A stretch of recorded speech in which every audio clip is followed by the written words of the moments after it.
اعوذ باللہ من الشیطان الرجیم بسم اللہ الرحمن الرحیم رب اشرح لی صدری ویسر لی امری واحلل عقدۃ من لسانی یفقہوا قولی اللہم رب زدنی علما اللہم رب زدنی علما اللہم فقہنا فی الدین اللہم فقہنا فی الدین آمین یا رب العالمین۔ ہم نے کل تقریباً سالہ ہو گیا تھا ہمارا، اس سے بھی آگے ہم تھوڑا سا چلے گئے تھے۔ آیت نمبر 97 تک ہم کر چکے ہیں، رکوع ہمارے 17 ہو چکے ہیں 94 تک۔ اور پچھلا جو ہم نے پڑھا اس کو ذرا ایک نظر کے اندر دیکھ لیتے ہیں کہ پچھلا جو ایک تو یہ کہ اگر قسم کھا لی تو اس کو توڑنے کا کفارہ کیا ہوگا۔ ایک تو یہ کہ فضول قسمیں کھانے سے منع کیا ہے، اللہ کے نام کی قسم وہ بھی صرف اس صورت میں جب آپ کو گواہی دینے کی ضرورت پڑے، اور پھر اس قسم کو، اور دوسری صورت میں یہ کہ آپ نے کسی چیز سے رکنے کی قسم کھائی اور آپ کو بعد میں یہ احساس ہو کہ بھئی میں نے یہ قسم غلط کھا لی تھی، مجھے توڑنی ہے، تو اس کا کفارہ بتایا۔ کیا بتایا اس کا کفارہ؟ کہ آپ کو 10 مسکینوں کو کھانا کھلانا ہے، یا پھر 10 مسکینوں کو کپڑے پہنانے ہیں، یا پھر 3 روزے رکھنے، ٹھیک ہے۔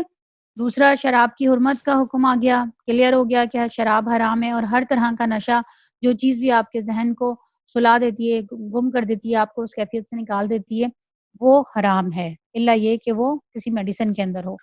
دوسرا یہ کہ اسی آیت کے اندر اللہ تعالیٰ نے آستانے اور پانسوں کو بھی منع کیا، یعنی قسمت معلوم کرنا، وہ کسی بھی ذریعے سے ہو، سٹارز کے تھرو ہو یا کسی اور ذریعے سے ہو، جس طرح سے آج کل ٹی وی چینلز کے اوپر بیٹھے ہوئے لوگ بتا رہے ہوتے ہیں کہ یہ اور یہ دیکھیں، جو چیز اللہ نے منع کر دی اس کے اندر پھر حجتیں نکالنا کہ یہ تو ایک علم ہے، علم ہے، اس میں کوئی شک نہیں ہے، لیکن اللہ نے روک دیا۔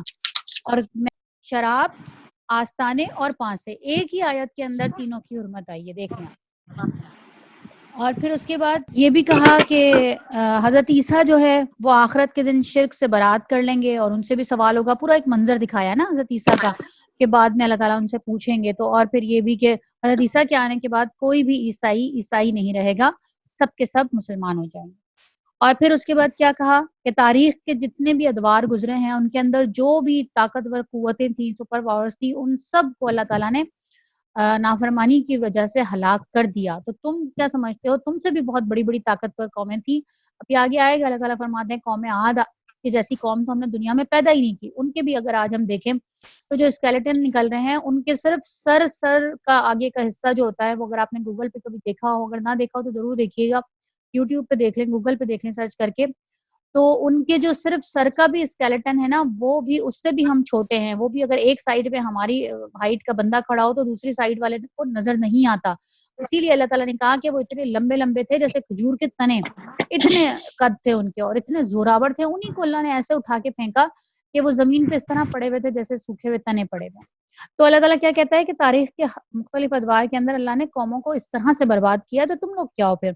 اور پھر ایک اور چیز کیا کہ اسلام پہ چلنا آسان نہیں ہے، لوگ مذاق اڑائیں گے، لوگ آپ کے اوپر تو آپ نے اس کے اوپر دل نہیں آپ نے تنگ کرنا، پریشان نہیں ہونا کہ لو ہمارا تو مذاق اڑایا جا رہا ہے۔ اس طرح سے نہیں ہوگا کہ آپ بڑے مزے کے ساتھ اسلام پہ عمل کرتے رہے اور آپ کو کوئی کچھ بھی نہ کہے۔ اس طرح کی مشقتیں اور اس طرح کے ظلم تو نہیں ہوں گے انشاءاللہ تعالیٰ، لیکن آپ کا مذاق اڑایا جائے گا، اس کے اوپر آپ نے صبر و تحمل سے رہنا ہے۔ دوسرا کیا ہے، جو دنیا میں نافرمانی اور سرکشی کے اندر پڑے رہتے ہیں ان کے لیے دل میں یہ خیال آنا کہ ان کو اللہ کیوں نہیں کچھ کہتا، تو ان کے لیے اللہ کہتا ہے کہ ان کو میں نے کھلا چھوڑ دیا ہے، یہ سرکشی کے اندر چلے جائیں، ان کو میں ایک ہی دفعہ۔ ایک اور بات کیا کہ صرف مدد کسی سے بھی نہیں مانگی جا سکتی، صرف اللہ سے۔ اور اللہ کیا کہتا ہے کہ کلام سنایا جا رہا ہے، تم لوگ اگر اللہ کو نہیں مانو گے، تم لوگ اگر اللہ کی فرما برداری نہیں کرو گے تو اللہ تعالیٰ تم کو ریپلیس کر دے گا، اور تم سے اچھے لوگوں سے ریپلیس کرے گا۔ اور کیا ان کی کوالٹی ہوگی کہ وہ اللہ سے محبت کرتے۔ تو یہ کچھ چیزیں تھیں جن کو ہم نے دوبارہ سے ریوائز کر لیا، انشاءاللہ یاد رہے گا۔ آگے چلتے ہیں۔ اور ایک اور خاص چیز کے نشانی، بار بار وہ نشانی مانگا کرتے تھے اور وہ کہتے تھے کہ نشانی لے کر آؤ، اللہ کے رسول سے کہا کرتے تھے، تو اللہ تعالیٰ نے کہا کہ نہیں، نشانی تو ہم نہیں لا کے دیں گے، اور جیسی نشانیاں ہم نے پہلے دی ہیں اور پہلے پھر ان قوموں کو ہم ہلاک کرتے رہے ہیں، اور ان لوگوں کا انجام بھی دیکھ لو کیا ہوا، اور اب اس قوم کے اوپر تو ہم ان کی مرضی سے، ان کے بولنے سے تو نشانی نہیں لا کے دیں گے ہم۔ اور پھر رسول صلی اللہ علیہ وسلم کو بھی تنبیہ کی کہ آپ بھی یہ خواہش نہ رکھیں کہ کوئی نشانی ملے، جس طرح سے جو آیتیں ہم آپ کو پہنچا رہے ہیں بس وہ آپ ان تک پہنچاتے رہیں۔ شروع دانے اور گٹھلی کو پھاڑنے والا اللہ ہے، وہی زندہ کو مردہ سے نکالتا ہے اور وہی مردہ کو زندہ سے۔ زندہ سے نکالتا ہے. یہ سارے کام کرنے والا تو اللہ ہے. پھر تم کدھر بہ کے چلے جا رہے ہو؟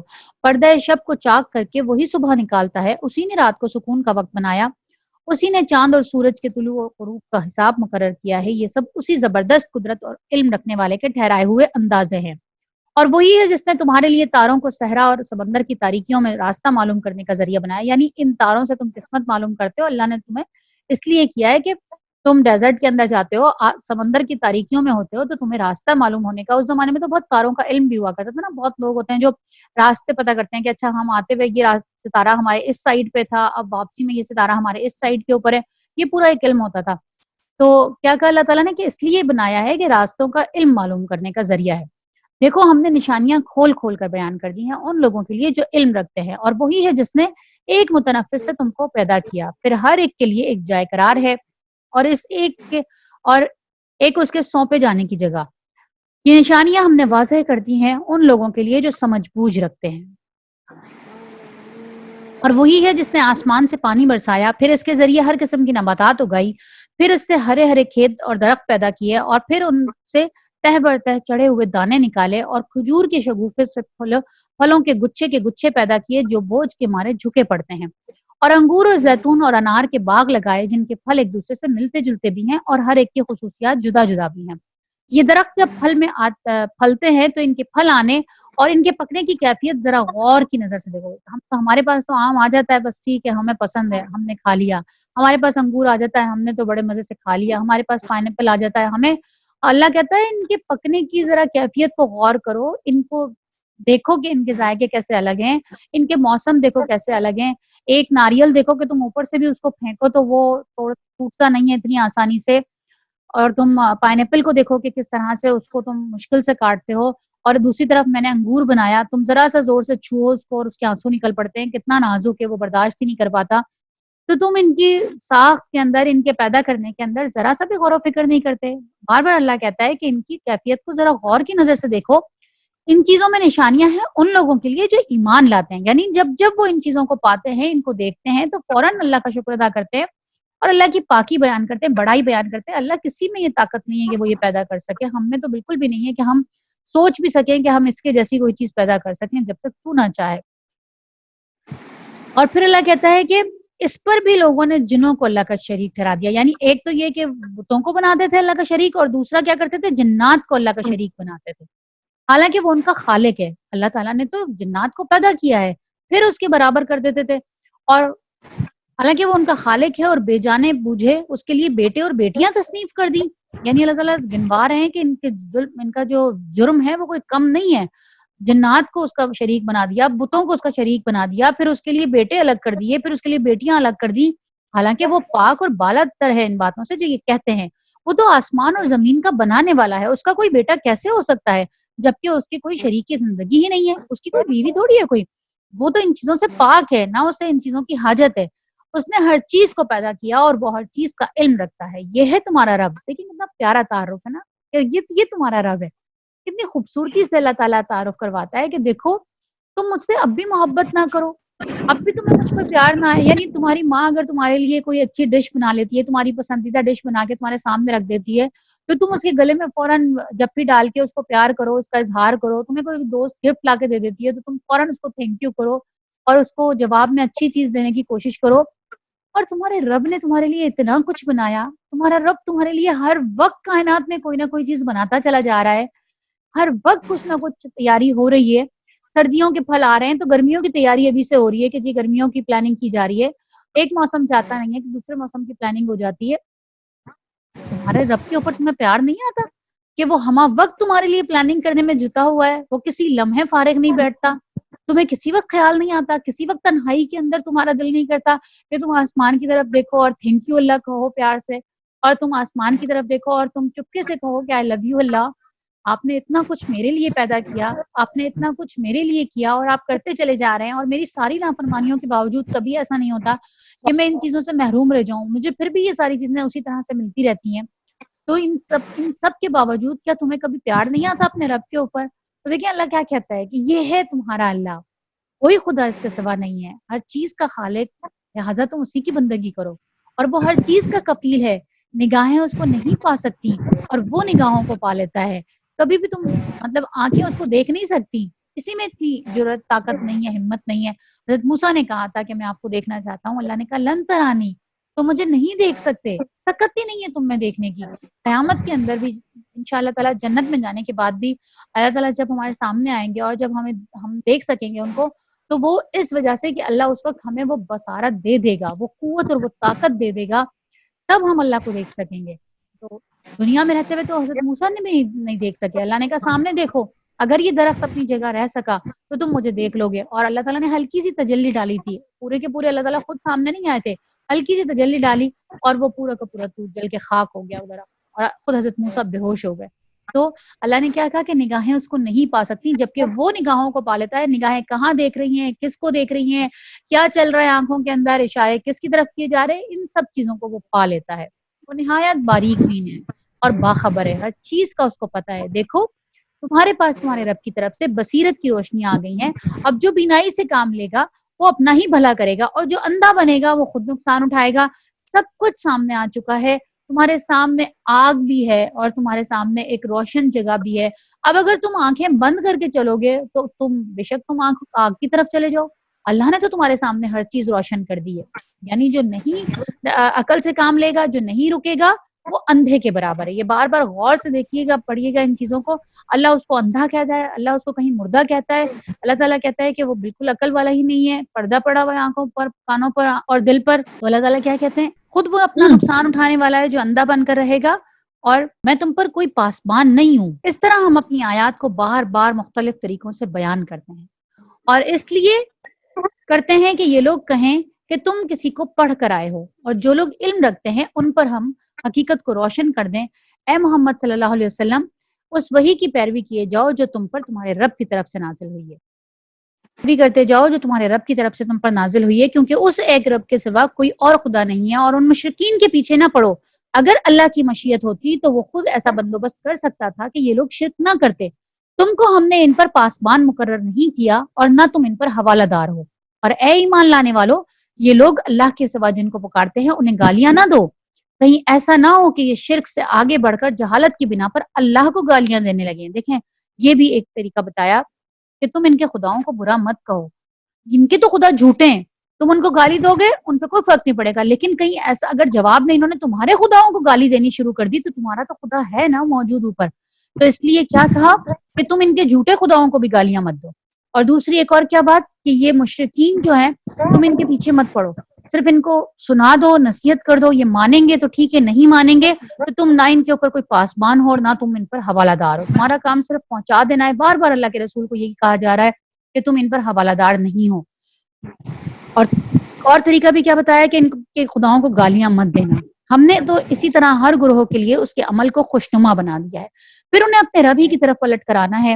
اس وقت وہ انہیں بتا دے گا کہ وہ کیا کرتے رہے ہیں. یہ لوگ کڑی کڑی قسمیں کھا کر کہتے ہیں کہ اگر کوئی نشانی ہمارے سامنے آ جائے تو ہم اس پر ایمان لے آئیں گے. محمد صلی اللہ علیہ وسلم ان سے کہو نشانیاں تو اللہ کے پاس ہیں، میں تمہیں کیسے سمجھایا جائے اور تمہیں کیسے سمجھایا جائے کہ اگر نشانیاں آ بھی جائیں تو یہ ایمان لانے والے نہیں ہیں. آپ سب کے دل میں بھی خواہش پیدا ہوتی تھی کہ اچھا اگر یہ بات کہتے ہیں تو اللہ کیوں نہیں نشانی دکھا دیتا کہ یہ لوگ لے آئے ایمان. تو اللہ کہتا ہے آ بھی جائیں تو یہ ایمان لانے والے نہیں ہیں. ہم اسی طرح ان کے دلوں اور نگاہوں کو پھیر رہے ہیں جس طرح سے یہ پہلی مرتبہ اس پر ایمان نہیں لائے تھے، اور ہم انہیں ان کی سرکشی میں ہی بھٹکنے کے لیے چھوڑ دیتے ہیں. اگر ہم فرشتے بھی ان پر نازل کر دیتے اور مردے ان سے باتیں کرتے اور دنیا بھر کی چیزوں کو ہم ان کی آنکھوں کے سامنے جمع کر دیتے تب بھی یہ ایمان لانے والے نہیں تھے. دیکھیں اللہ نے کتنی بڑی بات کر دی. حضرت عیسیٰ کے ان کے اندر حضرت عیسیٰ کی بعثت ہوئی تھی، کیا ہوا؟ مردے زندہ ہوتے تھے نا. پرندہ بنایا مٹی کا ان کی آنکھوں کے سامنے، پھونک ماری اڑ گیا پرندہ. اس سے بڑھ کے کیا نشانی؟ کتنے لوگ ایمان لائے؟ 13. اتنی بڑی بنی اسرائیل کے اندر سے کتنے حوارین ساتھ ہوئے؟ 13. کچھ میں 11 آتا ہے اور کچھ روایات میں 13 آتا ہے. اندازہ کریں. تو اللہ کہتا ہے کہ ان کے سامنے سب کچھ بھی ہو جائے گا، فرشتے آ جائیں گے، مردے ان سے باتیں کریں گے، ساری دنیا کی چیزیں ان کے سامنے جمع ہو کے کھڑی ہو جائیں گی، یہ ایمان نہیں لائیں گے. یہ اتنے بد ایمان لوگ ہیں. اللہ یہ کہ مشیت الہی ہی یہی ہو کہ وہ ایمان لائیں، یعنی اللہ ان کو زبردستی سجدے میں جھکا دے. اللہ یہ کہ کہ یہ نوبت آ جائے، اس کے علاوہ یہ ایمان لانے والے نہیں ہیں۔ مگر اکثر لوگ نادانی کی باتیں کرتے ہیں، اور ہم نے تو اسی طرح ہمیشہ شیطانوں، انسانوں اور شیاطین جنوں کو ہر نبی کا دشمن بنایا، یعنی شیطان انسان اور شیطان جن، یہ دونوں مل کر ہر نبی کے دشمن بنتے ہیں، اور جو ایک دوسرے پر خوشائن باتیں دھوکے اور فریب کے طور پر القا کرتے ہیں، یعنی جو انسانوں کے دلوں کے اندر وسوسہ ڈالتا ہے وہ شیطان ہوتا ہے، جو ان کا ساتھی ہوتا ہے وہ ان کے دلوں میں وسوسہ ڈالتا ہے، اور پھر وہ انسان جو ہے وہ دوسرے انسانوں کے دلوں کو خراب کر رہا ہوتا ہے۔ اگر تمہارے رب کی مشیت یہ ہوتی کہ وہ ایسا نہ کریں تو وہ کبھی نہ کرتے، یعنی اگر اللہ نے زبردستی کرنی ہوتی تو اللہ ساری دنیا کو اپنے آگے جھکا لیتا، اللہ کے لیے کیا مشکل تھی، اللہ نے کہنا تھا کن، لیکن اللہ یہ نہیں چاہتا۔ اللہ ہر ایک کو اختیار دے کے اور پھر اس کی مرضی دیکھنا چاہتا ہے کہ وہ کیا کرتا ہے۔ بس تم انہیں ان کے حال پر چھوڑ دو، ان کی اپنی جھوٹی باتیں جو ہے جو یہ کرتے رہیں، یہ سب کچھ ہم نے انہیں اسی لیے کرنے دے رہے ہیں کہ جو لوگ آخرت پر ایمان نہیں رکھتے ان کے دل اس خوشنما دھوکے کی طرف مائل ہوں اور وہ اس سے راضی ہو جائیں اور ان برائیوں کا ارتکاب کریں جن کا اکتساب وہ کرنا چاہتے ہیں، یعنی وہ جو کچھ کرنا چاہتے ہیں، جن برائیوں کی طرف وہ جانا چاہتے ہیں کریں وہ، اللہ نے ان کو اور اس طرف بھڑکا دیا ہے۔ پھر جب حال یہ ہے کہ کیا میں اللہ کے سوا کوئی اور فیصلہ کرنے والا تلاش کروں، حالانکہ اس نے پوری تفصیل کے ساتھ تمہاری طرف کتاب نازل کر دی ہے، اور جن لوگوں کو ہم نے تم سے پہلے کتاب دی تھی وہ جانتے ہیں یہ کتاب تمہارے رب ہی کی طرف سے آئی ہے، لہٰذا تم شک کرنے والوں میں شامل نہ ہو، تمہارے رب کی بات سچائی اور انصاف کے اعتبار سے کامل ہے، کوئی اس کے لکھے کو تبدیل کرنے والا نہیں ہے، اور سب کچھ وہ سنتا اور جانتا ہے۔ اور اے محمد صلی اللہ علیہ وسلم، اگر تم ان لوگوں کی اکثریت کے کہنے پر چلو جو زمین میں بستے ہیں تو وہ تمہیں اللہ کے راستے سے بھٹکا دیں گے، وہ تو محض گمان پر چلتے ہیں اور قیاس آرائیاں کرتے ہیں۔ در حقیقت تمہارا رب زیادہ بہتر جانتا ہے کہ کون اس کے راستے سے ہٹا ہوا ہے اور کون سیدھی راہ پر ہے۔ پھر اگر تم لوگ اللہ کی آیات پر ایمان رکھتے ہو تو جس جانور پر اللہ کا نام لیا گیا ہو اس کا گوشت کھاؤ، آخر کیا وجہ ہے کہ تم وہ چیز نہ کھاؤ جس پر اللہ کا نام لیا گیا ہو، حالانکہ جن چیزوں کا استعمال حالت اضطرار کے سوا دوسری تمام حالت اللہ نے آرام کر دیا ان کی تفصیل وہ تمہیں بتا چکا ہے، یعنی یہ تو حلال ہے کہ اللہ کے نام جس کے اوپر ذبح ہوا ہو، جو اللہ کے نام پر ذبح ہوا ہو وہ کھانا تو حلال ہے، پھر تم کیوں نہیں کھاتے ہو؟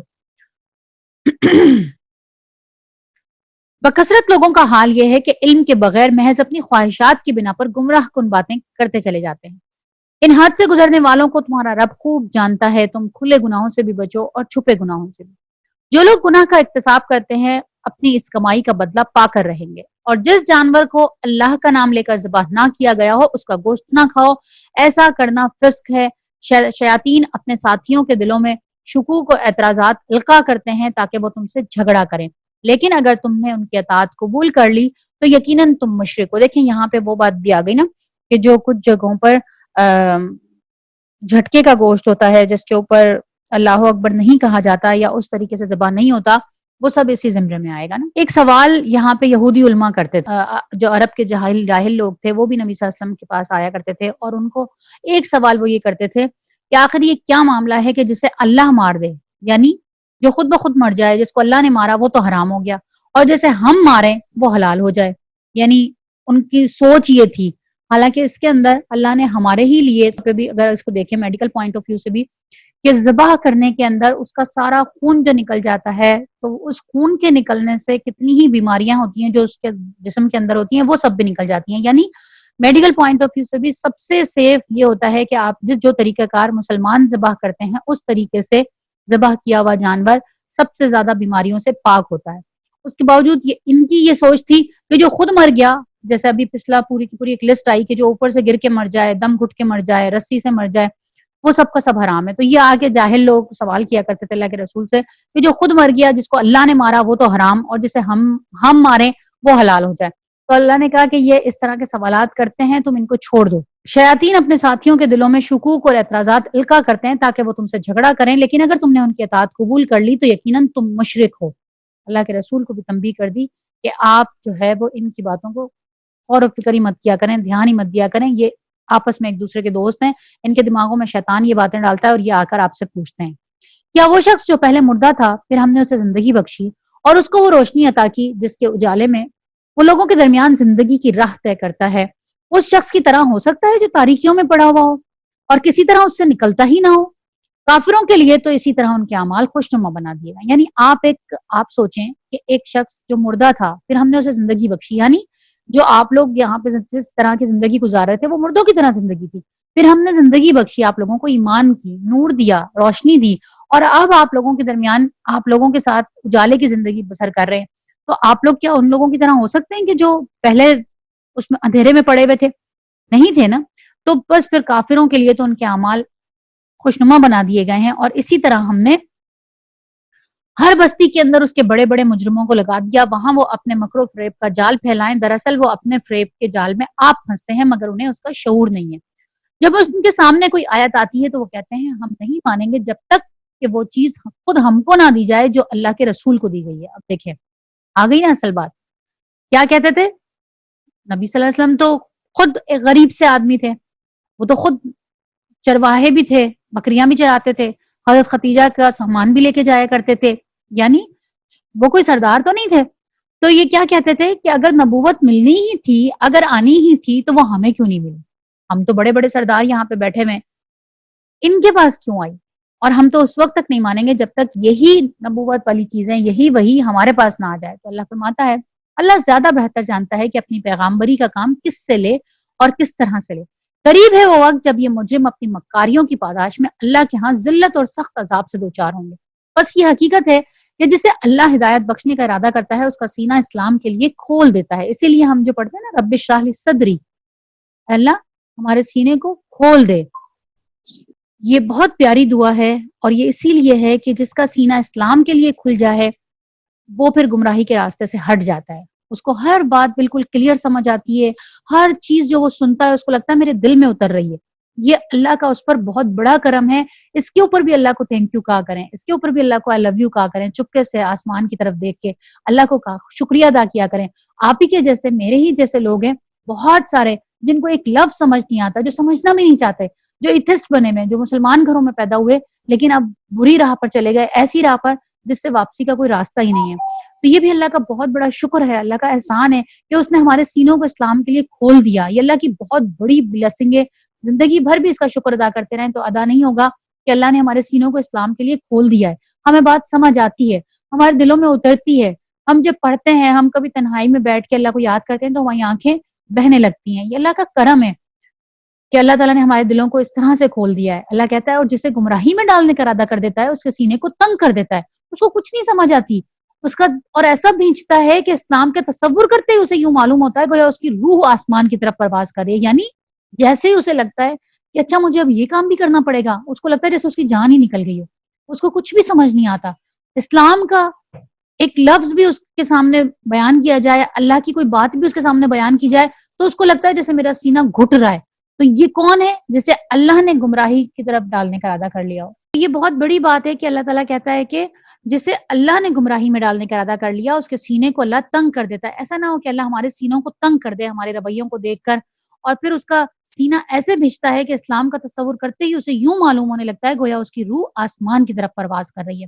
اس طرح اللہ حق سے فرار اور نفرت کی ناپاکی ان لوگوں پر مسلط کر دیتا ہے جو ایمان نہیں لاتے. یعنی یہ ان پر مسلط نہیں ہوتی جو ایمان لاتے ہیں، جو اللہ کی طرف پلٹنا چاہتے ہیں، جو اللہ کی باتوں کو سن کر خوش ہوتے ہیں، اس پر عمل کرنا چاہتے ہیں، بے شک بہت زیادہ نہ بھی کر سکیں لیکن چاہتے ہیں، اپنی کوشش کرتے ہیں. ان لوگوں کے اوپر اللہ مسلط نہیں کرتا بلکہ ان لوگوں پر مسلط کرتا ہے جو ایمان نہیں لاتے، حالانکہ یہ راستہ تمہارے رب کا سیدھا راستہ ہے. اور اس کے نشانات ان لوگوں کے لیے واضح کر دیے گئے ہیں جو نصیحت کو قبول کرتے ہیں. ان کے لیے ان کے رب کے پاس سلامتی کا گھر ہے اور وہ ان کا سرپرست ہے اس صحیح طرز عمل کی وجہ سے جو انہوں نے اختیار کیا. جس روز اللہ ان سب لوگوں کو گھیر کر جمع کرے گا اس روز وہ جنوں سے خطاب کر کے فرمائے گا اے گروہ جن، تم نے تو نوح انسانی پر خوب ہاتھ صاف کیا. انسانوں میں سے جو ان کے رفیق تھے وہ عرض کریں گے پروردگار ہم میں سے ہر ایک نے دوسرے کو خوب استعمال کیا، اور اب ہم اس وقت پر آ پہنچے ہیں کہ تو نے ہمارے لیے مقرر کر دیا تھا. اللہ فرمائے گا اچھا اب آگ تمہارا ٹھکانہ ہے، تم ہمیشہ اسی میں رہو گے. اب دیکھیں ہوگا کیا کہ ہر انسان کے ساتھ ایک جن لگا ہوا ہے. اگر یہ شیطان جن ہے اور یہ ساتھ لگا ہوا ہے، یہ اس کو بہکاتا ہے، تو قیامت کے دن اللہ تعالیٰ فرمائے گا کہ ہاں، اور آگے ہم پڑھیں گے کہ جنات جا کے کہیں گے اللہ تعالیٰ سے کہ یہ لے اللہ جو ہمارے حوالے کیا تھا تو نے، یہ ہم نے آج اس کو تیرے حوالے کر دیا، اب تو ان کو سنبھال. تو پھر اگر وہ نیک ہوں گے تو جنت میں جائیں گے اور بد ہوں گے تو دونوں جہنم میں جائیں گے. یہاں پہ بھی اللہ تعالیٰ ان کو کہیں گے کہ تم نے خوب انسانوں کے اوپر ہاتھ صاف کیا. شیطان چیلنج کر کے گیا تھا نا کہ میں اس آدم کی اولاد سے ایک مقرر حصہ لے کر رہوں گا. تو جب ہر شیطان نے ہر انسان کے ساتھ ایک شیطان لگایا ہوا ہے تو پھر انسان کہیں گے، جو انسان ان شیطان کے ساتھ ہوتے تھے، جو جادوگر ہوتے تھے، جو انہی کے ساتھ لگے رہتے تھے، جو ان کے چیلے ہوتے تھے، وہ کہیں گے اللہ ہم دونوں نے ہی ایک دوسرے کے اوپر خوب ہاتھ صاف کیا ہے. ہم نے ان کو استعمال کیا، انہوں نے ہمیں استعمال کیا. تو پھر اللہ کہے گا ٹھیک ہے اب تم جاؤ آگ کے اندر اور تم اس میں ہمیشہ رہو گے. اس سے بچیں گے صرف وہی لوگ جنہیں اللہ بچانا چاہے گا. بے شک تمہارا رب دانا اور علیم ہے.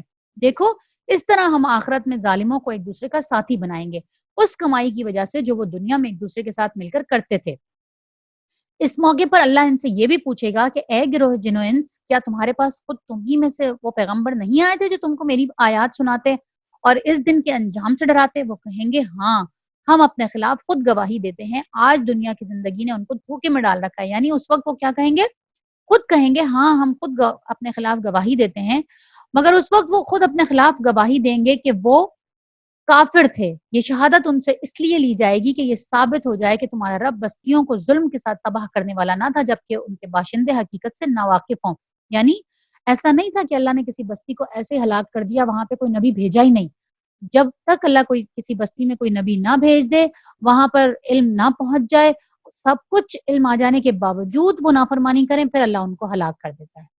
ہر شخص کے درجے کا درجہ اس کے عمل کے لحاظ سے ہے اور تمہارا رب لوگوں کے اعمال سے بے خبر نہیں ہے. تمہارا رب بے نیاز ہے اور مہربانی اس کا شیوا ہے. اگر وہ چاہے تو تم لوگوں کو لے جائے اور تمہاری جگہ دوسرے جن لوگوں کو چاہے لے آئے، جس طرح اس نے تمہیں کچھ اور لوگوں کی نسل سے اٹھایا ہے. تم سے جس چیز کا وعدہ کیا جا رہا ہے وہ یقیناً آنے والی ہے. آپ اس بات پہ غور کیجئے گا کہ اللہ بار بار ایک دھمکی کیا دیتا ہے کہ اگر وہ چاہے تو تمہیں ریپلیس کر دے، تمہیں بہت اچھے لوگوں سے ریپلیس کر دے، بہت اچھے لوگ آ جائیں اور تمہیں اللہ دفع کر دے، دور کر دے. تو یہ اللہ تعالیٰ کی سخت ناراضگی کی کیفیت ہوتی ہے کہ جب اللہ تعالیٰ کسی ایک قوم کو ہٹا کر کہتا ہے بس ختم، اب اس کے اندر کچھ نہیں بچا، اب اس کو ہٹا دو اور ایک نئی قوم کھڑی کرو. تو اللہ تعالیٰ فرماتا ہے کہ تم سے جس چیز کا وعدہ کیا جا رہا ہے وہ یقیناً آنے والی ہے اور تم خدا کو عاجز کر دینے والی کی طاقت نہیں رکھتے. اے محمد صلی اللہ علیہ وسلم کہہ دو کہ لوگوں تم اپنی جگہ عمل کرتے رہو، میں بھی اپنی جگہ عمل کر رہا ہوں. عنقریب تم کو معلوم ہو جائے گا انجام کار کس کے حق میں بہتر ہوتا ہے. بہرحال یہ حقیقت ہے کہ ظالم کبھی فلاح نہیں پا سکتا. ان لوگوں نے اللہ کے لیے خود اس کی پیدا کی ہوئی کھیتیوں اور مویشیوں میں سے ایک حصہ مقرر کیا ہے اور کہتے ہیں یہ اللہ کے لیے ہے بزعم خود اور یہ ہمارے ٹھہرائے ہوئے شریکوں کے لیے ہے. پھر جو حصہ ان کے ٹھہرائے ہوئے شریکوں کے لیے ہے وہ تو اللہ کو نہیں پہنچے گا، لیکن جو اللہ کے لیے ہے وہ ان کے شریکوں کو پہنچ جاتا ہے. کیسے برے فیصلے کرتے ہیں یہ لوگ. اچھا ہوتا کیا تھا کہ ایک بہت کھیتی باڑی کرتے تھے، اس کے اندر سے حصے ہوتے تھے، تو اس میں سے کبھی کیا کرتے تھے کہ کچھ حصہ نکالتے تھے اور نکال کر کہتے تھے کہ یہ اللہ کے نام کا حصہ ہے، اور پھر الگ سے کچھ حصہ نکالتے تھے اور وہ کہتے تھے کہ یہ ہمارے شریکوں کا حصہ ہے، یعنی فلاں بت کا فلاں بت کا فلاں بت کا.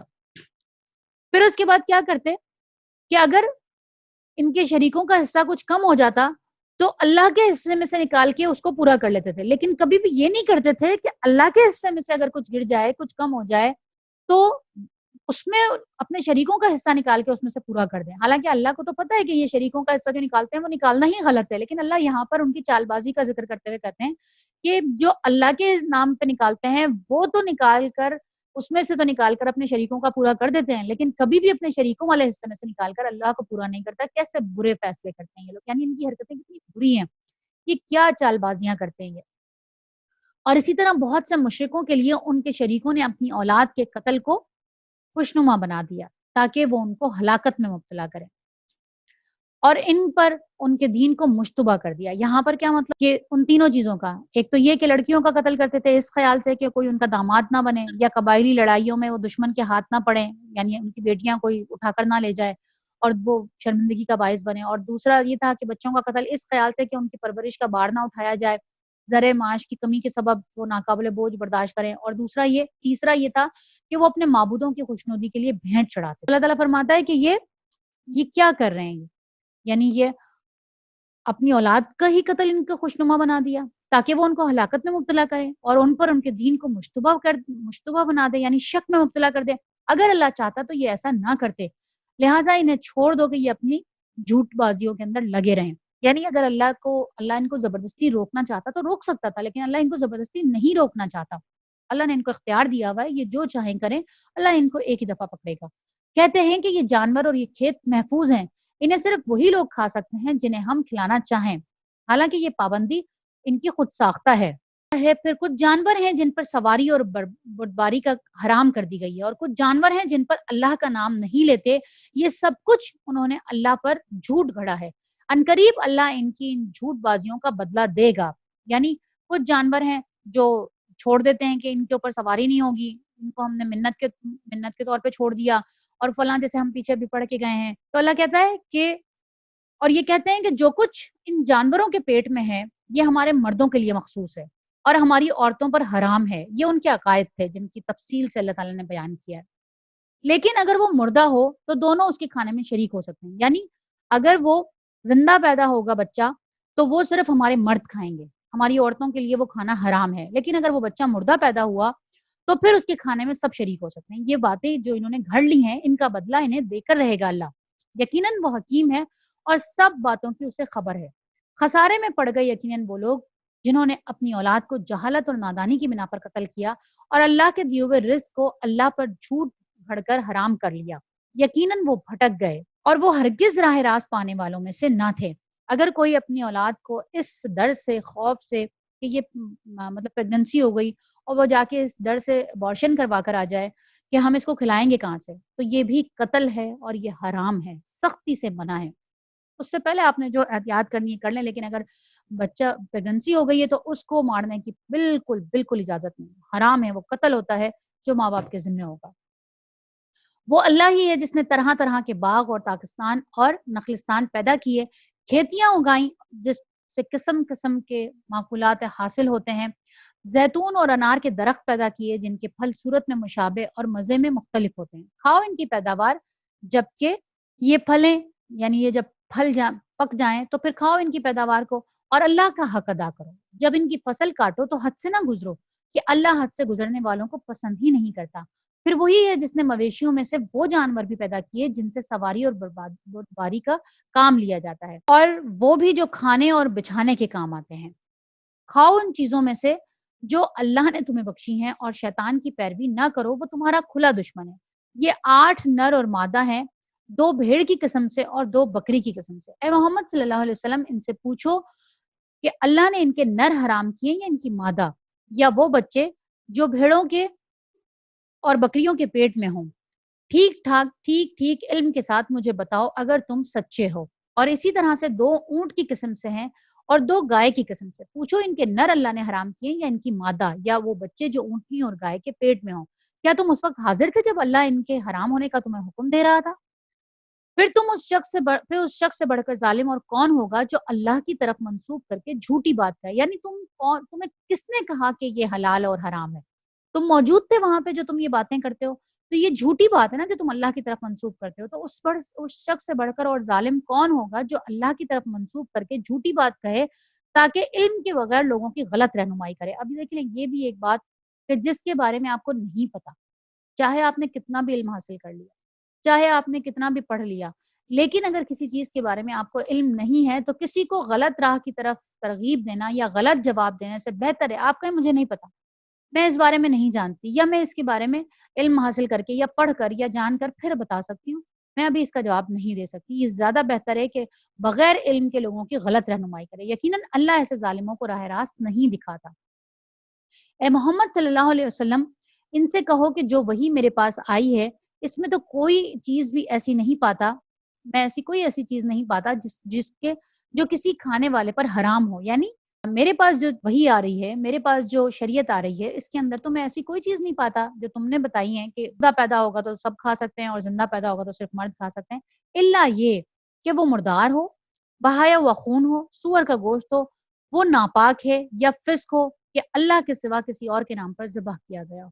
اب دیکھیں پھر وہی کی پوری لسٹ دے دی کہ یہ چیزیں حرام ہیں جو میرے پاس شریعت آئی ہے، اور اس کے اندر بھی جو شخص مجبوری کی حالت میں کوئی چیز ان میں سے کھا لے بغیر اس کے کہ وہ نافرمانی کا ارادہ رکھتا ہو اور بغیر اس کے کہ وہ حد ضرورت سے تجاوز کرے، تو یقیناً تمہارا رب درگزر کرنے والا اور رحم فرمانے والا ہے۔ اور جن لوگوں نے یہودیت اختیار کی ان پر ہم نے سب ناخن والے جانور حرام کر دیے تھے۔ دیکھیں ان کے اوپر ناخن والے جانور بھی حرام تھے اور ان کے اوپر گائے اور بکری کی چربی بھی حرام تھی، بجز اس کے کہ جو ان کی پیٹھ یا ہاتھوں سے لگی ہوئی یا ہڈی سے لگی رہ جائے، یعنی علیحدہ سے جو چربی، جیسے ہمارے ہاں بکرے کے اندر سے اگر پوری کی پوری چربی کا پیس نکلتا ہے تو ہمارے لیے وہ حلال ہے، ہم اس چربی کو پگھلا کر اس کو آئل بھی بنا کے کھا سکتے ہیں، اس کو چربی کی فارم میں بھی کچھ لوگ فرائی کر کے کھا لیتے ہیں، بہت طریقوں سے اس کو استعمال میں لایا جا سکتا ہے، حلال ہے ہمارے اوپر۔ لیکن جو یہ یہودی تھے ان کے اوپر اللہ تعالیٰ نے تمام ناخن والے جانور بھی حرام کر دیے تھے اور ان کی چربیاں بھی حرام کر دی تھی، بکری اور گائے کے۔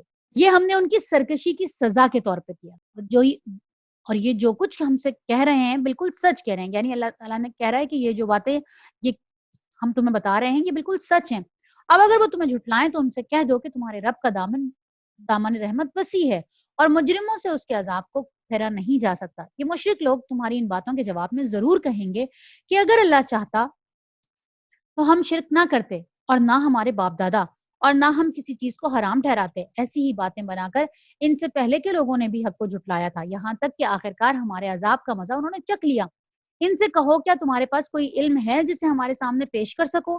تم تو محض گمان کی پیروی پر چل رہے ہو، گمان پر چل رہے ہو اور نری قیاس آرائیاں کرتے ہو۔ پھر کہو تمہاری اس حجت کے مقابلے میں حقیقت رس حجت تو اللہ کے پاس ہے، بے شک اگر اللہ چاہتا تو تم سب کو ہدایت دے دیتا، یعنی اگر اللہ ایک کن کہہ دیتا سب کے سب ہدایت یافتہ ہو جاتے، لیکن اللہ ہر ایک کو اس کی مرضی سے لے کر آنا چاہتا ہے۔ ان سے کہو لاؤ اپنے وہ گواہ جو اس بات کی شہادت دیں کہ اللہ ہی نے ان چیزوں کو حرام کیا ہے، پھر اگر وہ شہادت دے دیں تو تم ان کے ساتھ شہادت نہ دینا اور ہرگز ان لوگوں کی خواہشات کے پیچھے نہ چلنا جنہوں نے ہماری آیات کو جھٹلایا ہے اور جو آخرت کے منکر ہیں اور جو دوسروں کو اپنے رب کا ہمسر بناتے ہیں۔ اے محمد صلی اللہ علیہ وسلم ان سے کہو آؤ میں تمہیں سناؤں تمہارے رب نے تم پر کیا پابندیاں عائد کی ہیں۔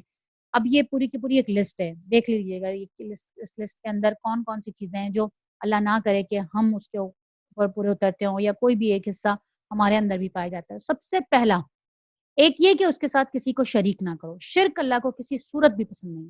نمبر 2، اپنے والدین کے ساتھ وبالوالدین احسانا، پھر وہی بات کہ فرض نہیں ادا کرنا، والدین کے ساتھ فرض سے بڑھ کر سلوک کرنا ہے، احسان کا رویہ اختیار کرنا ہے۔ نمبر 3، اپنی اولاد کو مفلسی کے ڈر سے قتل نہیں کرو، ہم تمہیں بھی رزق دینے والے ہیں ان کو بھی رزق دیں گے۔ اور نمبر 4، بے شرمی کی باتوں کے قریب بھی نہ جاؤ چاہے وہ کھلی ہوں یا چھپی ہوں۔ آپ دیکھ لیں اس کے اندر کتنا ڈیٹیل کے اندر آپ اچھی طرح اس بات کو سمجھ سکتے ہیں۔ واہیات جوکس جو آگے پیچھے میسیجز فارورڈ ہو رہے ہوتے ہیں، جو یہ کامیڈی شوز ہوتے ہیں جن کے اندر غلاظت بکی جا رہی ہوتی ہے، وہ سب چیزیں اس کے اندر آ جاتی ہیں۔ وہ الفاظ جو آپ اپنے گفتگو کے دوران استعمال کرتے ہیں، گالیاں دیتے ہیں، وہ اتنے عام ہو گئے ہیں، لوگ سمجھتے ہیں شاید ہم کسی اور لینگویج میں دیں گے تو اس کا وہ اثر نہیں ہوگا یا اس کا وہ نہیں ہوگا، وہ سب اسی کے اندر آتا ہے۔ اللہ کہتا ہے قریب بھی نہ جاؤ بے شرمی کی بات۔ یہاں تو اتنے آرام سے وہ باتیں، وہ جملے، وہ الفاظ استعمال کر دیے جاتے ہیں، ذرا برابر شرم حیا کوئی دل میں ملامت نہیں ہوتی۔ دوستوں کی گیدرنگ کے اندر آپس میں بیٹھ کے اللہ منع کرتا ہے، اور بلکہ ہم سورہ نور میں پڑھیں گے اللہ فرماتا ہے جو یہ چاہتا ہے کہ مومنوں کے درمیان بے شرمی پھیلے اس کے لیے دنیا اور آخرت کا بدترین ذلیل کر دینے والا عذاب ہے۔ تو یہاں پہ بھی اللہ نے کیا کہا کہ بے شرمی کی باتوں کے قریب بھی نہ جاؤ، خواہ وہ کھلی ہو یا چھپی۔ ایسا نہیں ہے کہ آپ نے کوڈ ورڈ کے اندر کہہ دیا اور کسی کو پتہ ہی نہ چلا ہے۔ اللہ کہتا ہے چاہے وہ کھلی ہو چاہے وہ چھپی ہوئی ہو تم ان کے قریب نہیں جاؤ گے۔ اور کسی جان کو جسے اللہ نے محترم ٹھہرایا ہے ہلاک نہ کرو مگر حق کے ساتھ۔ حق کے ساتھ کا کیا مطلب ہے کہ یا تو قصاص کے بدلے ہو یا وہی بات کہ فتنہ اتنا اثر اٹھا چکا ہو، ان دو کے علاوہ کسی کو قتل کرنا جائز نہیں۔ یہ باتیں ہیں جن کی ہدایت اس نے تمہیں کی ہے، شاید تم سمجھ لو، سمجھ بوجھ سے کام لو۔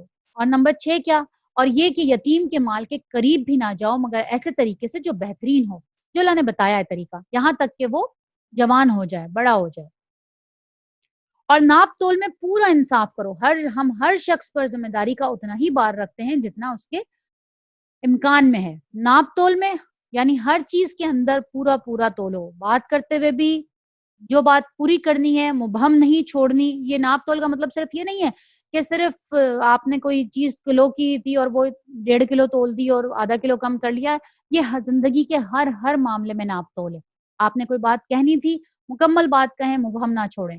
یا کسی کا حق ادا کرنا تھا پورا کا پورا ادا کریں انصاف کے ساتھ، اس میں کمی نہ کریں، کسی کا فرض ادا کرنا تھا وہ پورا کا پورا ادا کریں، اس میں کوئی کمی نہ کریں، اور جب بھی کوئی بات کہو انصاف کی کہو، خواہ معاملہ اپنے رشتہ دار ہی کا کیوں نہ ہو، پھر وہی بات آ گئی کہ گواہی دو، سچی دو، اور اللہ کے عہد کو پورا کرو۔ اللہ کے عہد سے مراد کیا ہے کہ جو انسان اپنے خدا سے کرے، اور وہ بھی جو خدا کا نام لے کر بندوں سے کرے، یعنی کسی کے ساتھ بیٹھ کے قسم کھائی ہے اللہ کے نام کی وہ بھی پوری کرے، اور جو اللہ سے ہم کچھ وعدے کر لیتے ہیں، وعید کر لیتے ہیں، اللہ یہ میرا یہ کام ہو گیا تو میں ایسے کروں گی، میں اتنے روزے رکھوں گی، میں اتنے نوافل، یہ اللہ سے عہد کرنا ہوا، اس کو بھی پورا کرو۔ ان باتوں کی ہدایت اللہ نے تمہیں کی ہے، شاید کہ تم نصیحت قبول کرے۔ اور 10 نمبر کیا ہے؟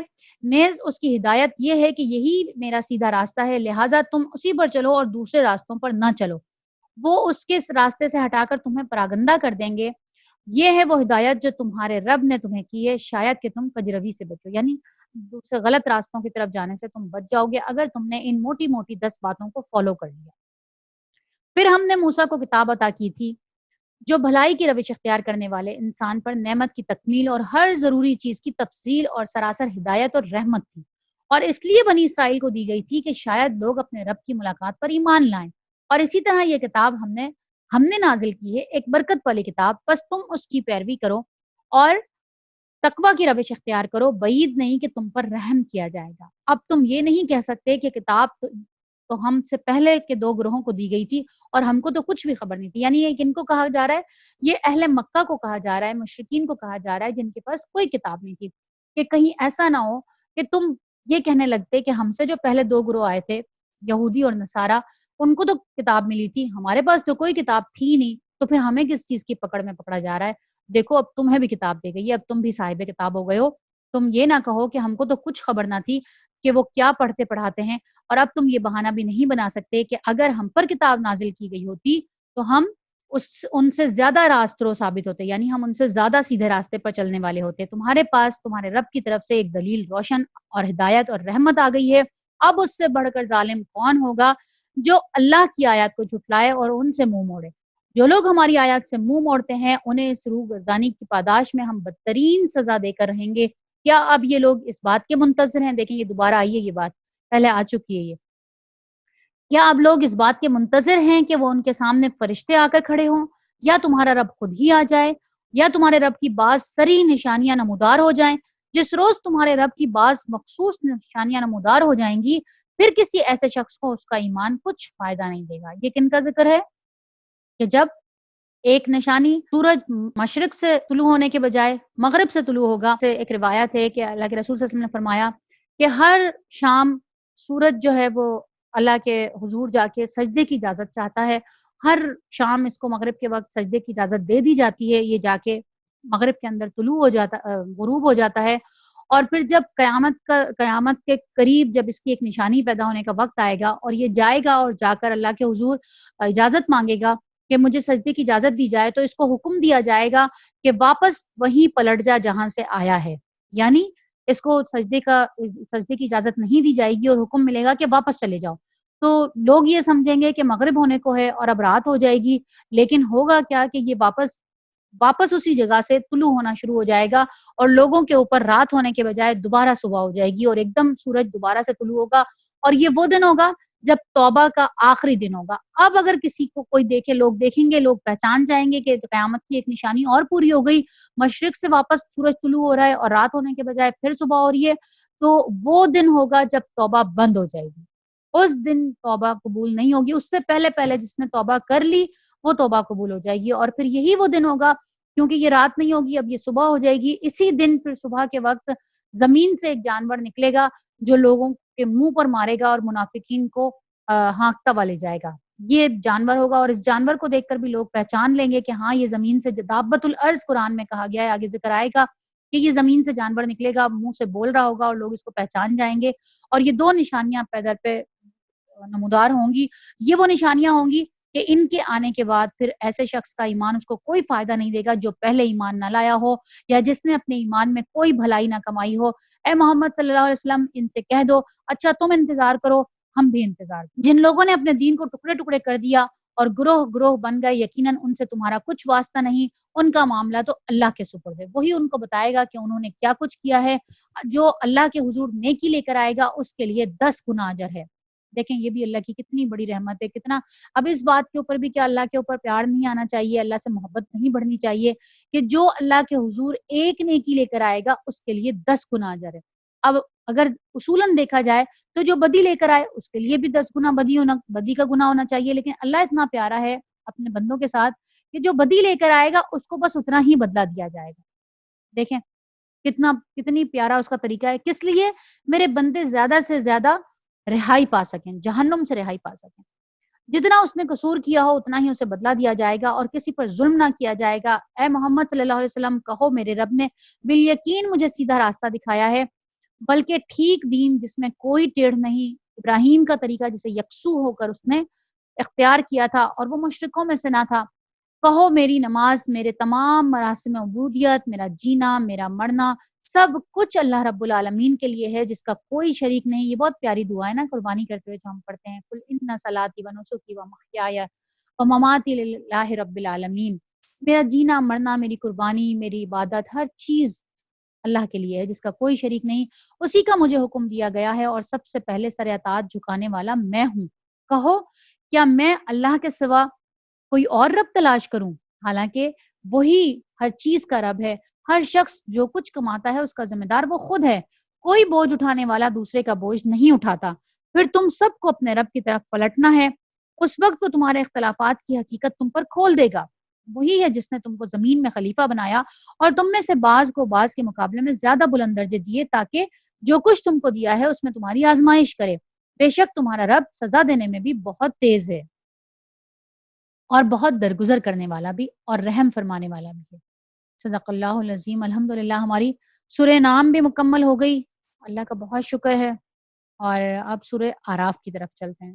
آراف کا کیا مطلب ہے؟ اس سورت کے اندر آراف کا ذکر ہے اور آراف کہا جاتا ہے وہ جگہ جو جنت اور دوزخ کے درمیان کے اندر ہوگی، یعنی اصحاب آراف کا ذکر آیا ہے اس کے اندر کہ جو ابھی امید میں ہوں گے جنت میں جانے کے لیکن خوفزدہ ہوں گے کہ کہیں جنت جہنم میں نہ بھیج دیا جائے، تو ان کو آراف، اس جگہ کو آراف کہتے ہیں، اصحاب آراف کہا گیا ہے ان کو۔ بسم اللہ الرحمن الرحیم۔ الف لام میم صاد کتاب انزل الیک فلا یکن فی صدرک حرج منہ لتنذر به وذکری للمؤمنین۔ الف لام میم صاد، یہ ایک کتاب ہے جو تمہاری طرف نازل کی گئی، بس اے محمد صلی اللہ علیہ وسلم تمہارے دل میں اس سے کوئی جھجک نہ ہو، یعنی آپ کے دل میں کوئی شک نہ ہو، کوئی جھجک نہ ہو اس کو بیان کرنے سے۔ اس کے اتارنے کی غرض یہ ہے کہ تم اس کے ذریعے سے منکرین کو ڈراؤ، ایمان لانے والے لوگوں کو یاد دہانی ہو، یعنی جو انکار کرنے والے ہیں ان کو ڈراؤ اور جو ایمان لانے والے ہوں ان کو پھر یاد دہانی ہو، دوبارہ سے ریوائز ہو جائے ان کو۔ لوگوں جو کچھ تمہارے رب کی طرف سے تم پر نازل کیا گیا ہے اس کی پیروی کرو اور اپنے رب کو چھوڑ کر دوسرے سرپرستوں کی پیروی نہ کرو، مگر تم نصیحت کم ہی مانتے ہو۔ کتنی ہی بستیاں ایسی ہیں جنہیں ہم نے ہلاک کر دیا، ان پر ہمارا عذاب اچانک رات کے وقت ٹوٹ پڑا یا دن دہاڑے ایسے وقت آیا جبکہ وہ آرام کر رہے تھے، اور جب ہمارا عذاب ان پر آ گیا تو ان کی زبان پر اس کے سوا کوئی صدا نہ تھی کہ واقعی ہم ظالم تھے۔ بس یہ ضرور ہو کر رہنا ہے کہ ہم ان لوگوں سے باز پرس کریں جن کی طرف ہم نے پیغمبر بھیجے ہیں، اور ان پیغمبروں سے بھی پوچھیں کہ انہوں نے پیغام رسانی کا فرض کہاں تک انجام دیا اور انہیں اس کا کیا جواب ملا۔ پھر ہم خود پورے علم کے ساتھ ساری سرگزشت ان کے آگے پیش کر دیں گے، یعنی پہلے ہم ان سے پوچھیں گے، پھر اس کے بعد اس میں کچھ چینجنگ، کوئی رد و بدل، کوئی تبدیلی ہوگی تو جو کچھ کتاب میں ہم نے لکھا ہوا ہے ساری کی ساری ان کی داستان وہ ہم ان کے آگے پیش کر دیں گے۔ آخر ہم کہیں غائب تو نہیں تھے؟ لیکن کتنا پیارا انداز ہے نا کہ ہم کہیں غائب تھوڑی ہیں، ہم تو ہر وقت دیکھ رہے ہیں، ہر وقت موجود ہیں اور ہم سامنے پیش کر کے رکھ دیں گے۔ اور وزن اس روز عین حق ہوگا، جن کے پلڑے بھاری ہوں گے وہی فلاح پائیں گے۔ اللہم ربنا جلنا منہم، اللہم ربنا جلنا منہم، اللہ ہمیں بھی ان لوگوں میں شامل کرے جن کے پلڑے بھاری ہوں اور جو فلاح پائیں، آمین یا رب العالمین۔ اور جن کے پلڑے ہلکے رہیں گے وہی اپنے آپ کو خسارے میں مبتلا کرنے والے ہوں گے، کیونکہ وہ ہماری آیات کے ساتھ ظالمانہ برتاؤ کرتے رہے تھے۔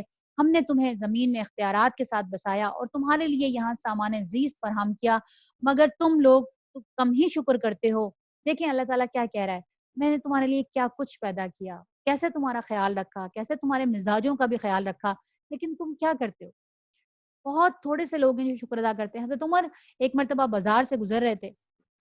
ایک شخص دعا مانگ رہا تھا, یا اللہ مجھے تھوڑے سے لوگوں میں شامل کر دے, یا اللہ مجھے تھوڑے سے لوگوں میں شامل کر دے. حضرت عمر کہنے لگے یہ کیسی دعا ہے, کیسی عجیب دعا مانگ رہے ہو تم, اس دعا کا کیا مطلب ہے؟ تو وہ شخص کہنے لگا, عمر تم نے قرآن نہیں پڑھا؟ قرآن کہتا ہے بہت تھوڑے سے لوگ ہیں جو ایمان لانے والے ہیں, بہت تھوڑے سے لوگ ہیں جو اللہ سے محبت کرنے والے ہیں, بہت تھوڑے سے لوگ ہیں جو شکر ادا کرنے والے ہیں, بہت تھوڑے سے لوگ ہیں جو فرما بردار ہیں. تو میں اللہ سے یہ دعا مانگ رہا ہوں کہ اللہ مجھے بھی ان تھوڑے سے لوگوں میں شامل کر دے. تو حضرت عمر اس قدر روئے اور کہنے لگے کہ ایک عام شخص بھی قرآن کو عمر سے زیادہ جانتا ہے. یعنی ایک اور اینگل سے مجھے دعا مانگنے کا طریقہ پتہ چلا, اور مجھے سمجھ آیا کہ واقعی یہ دعا کتنی پیاری ہے کہ مجھے تھوڑے سے لوگوں میں شامل کر دے, ان تھوڑے سے لوگوں میں جس کا تو ذکر کرتا ہے بار بار. تو اللہ کہتا ہے مگر تم کم ہی شکر گزار ہوتے ہو. ہم نے تمہاری تخلیق کی ابتدا کی, پھر تمہاری صورت بنائی, دیکھیں پھر دوبارہ سے دہرایا جا رہا ہے, پھر دوبارہ سے یاد دلایا جا رہا ہے کہ کیوں میرا شکر ادا کرو, کیوں مجھ سے محبت کرو, کیوں میرے قریب آؤ. رابعہ بصری کا واقعہ آتا ہے کہ حضرت رابعہ بصری ایک مرتبہ اپنے ایک ہاتھ میں آگ اور ایک ہاتھ میں پانی لے کر کہیں پہ نکل کھڑی ہوئی. لوگوں نے دیکھا کہ کیا ہوا رابعہ کو, آگ اور پانی دونوں ایک ساتھ. پوچھا کہ رابعہ کیا ہوا تمہیں, یہ آگ اور پانی اکٹھا کیسے؟ تو حضرت رابعہ اللہ تعالیٰ سے بہت محبت کرتی تھی, بہت زیادہ اللہ سے تعلق تھا ان کا. تو کہنے لگی کہ میں اس آگ سے جنت کو جلانے جا رہی ہوں اور اس پانی سے جہنم کی آگ کو بجھانے جا رہی ہوں. تو لوگوں نے کہا یہ کیسی بات کہی رابعہ, اس کا کیا مطلب ہوا؟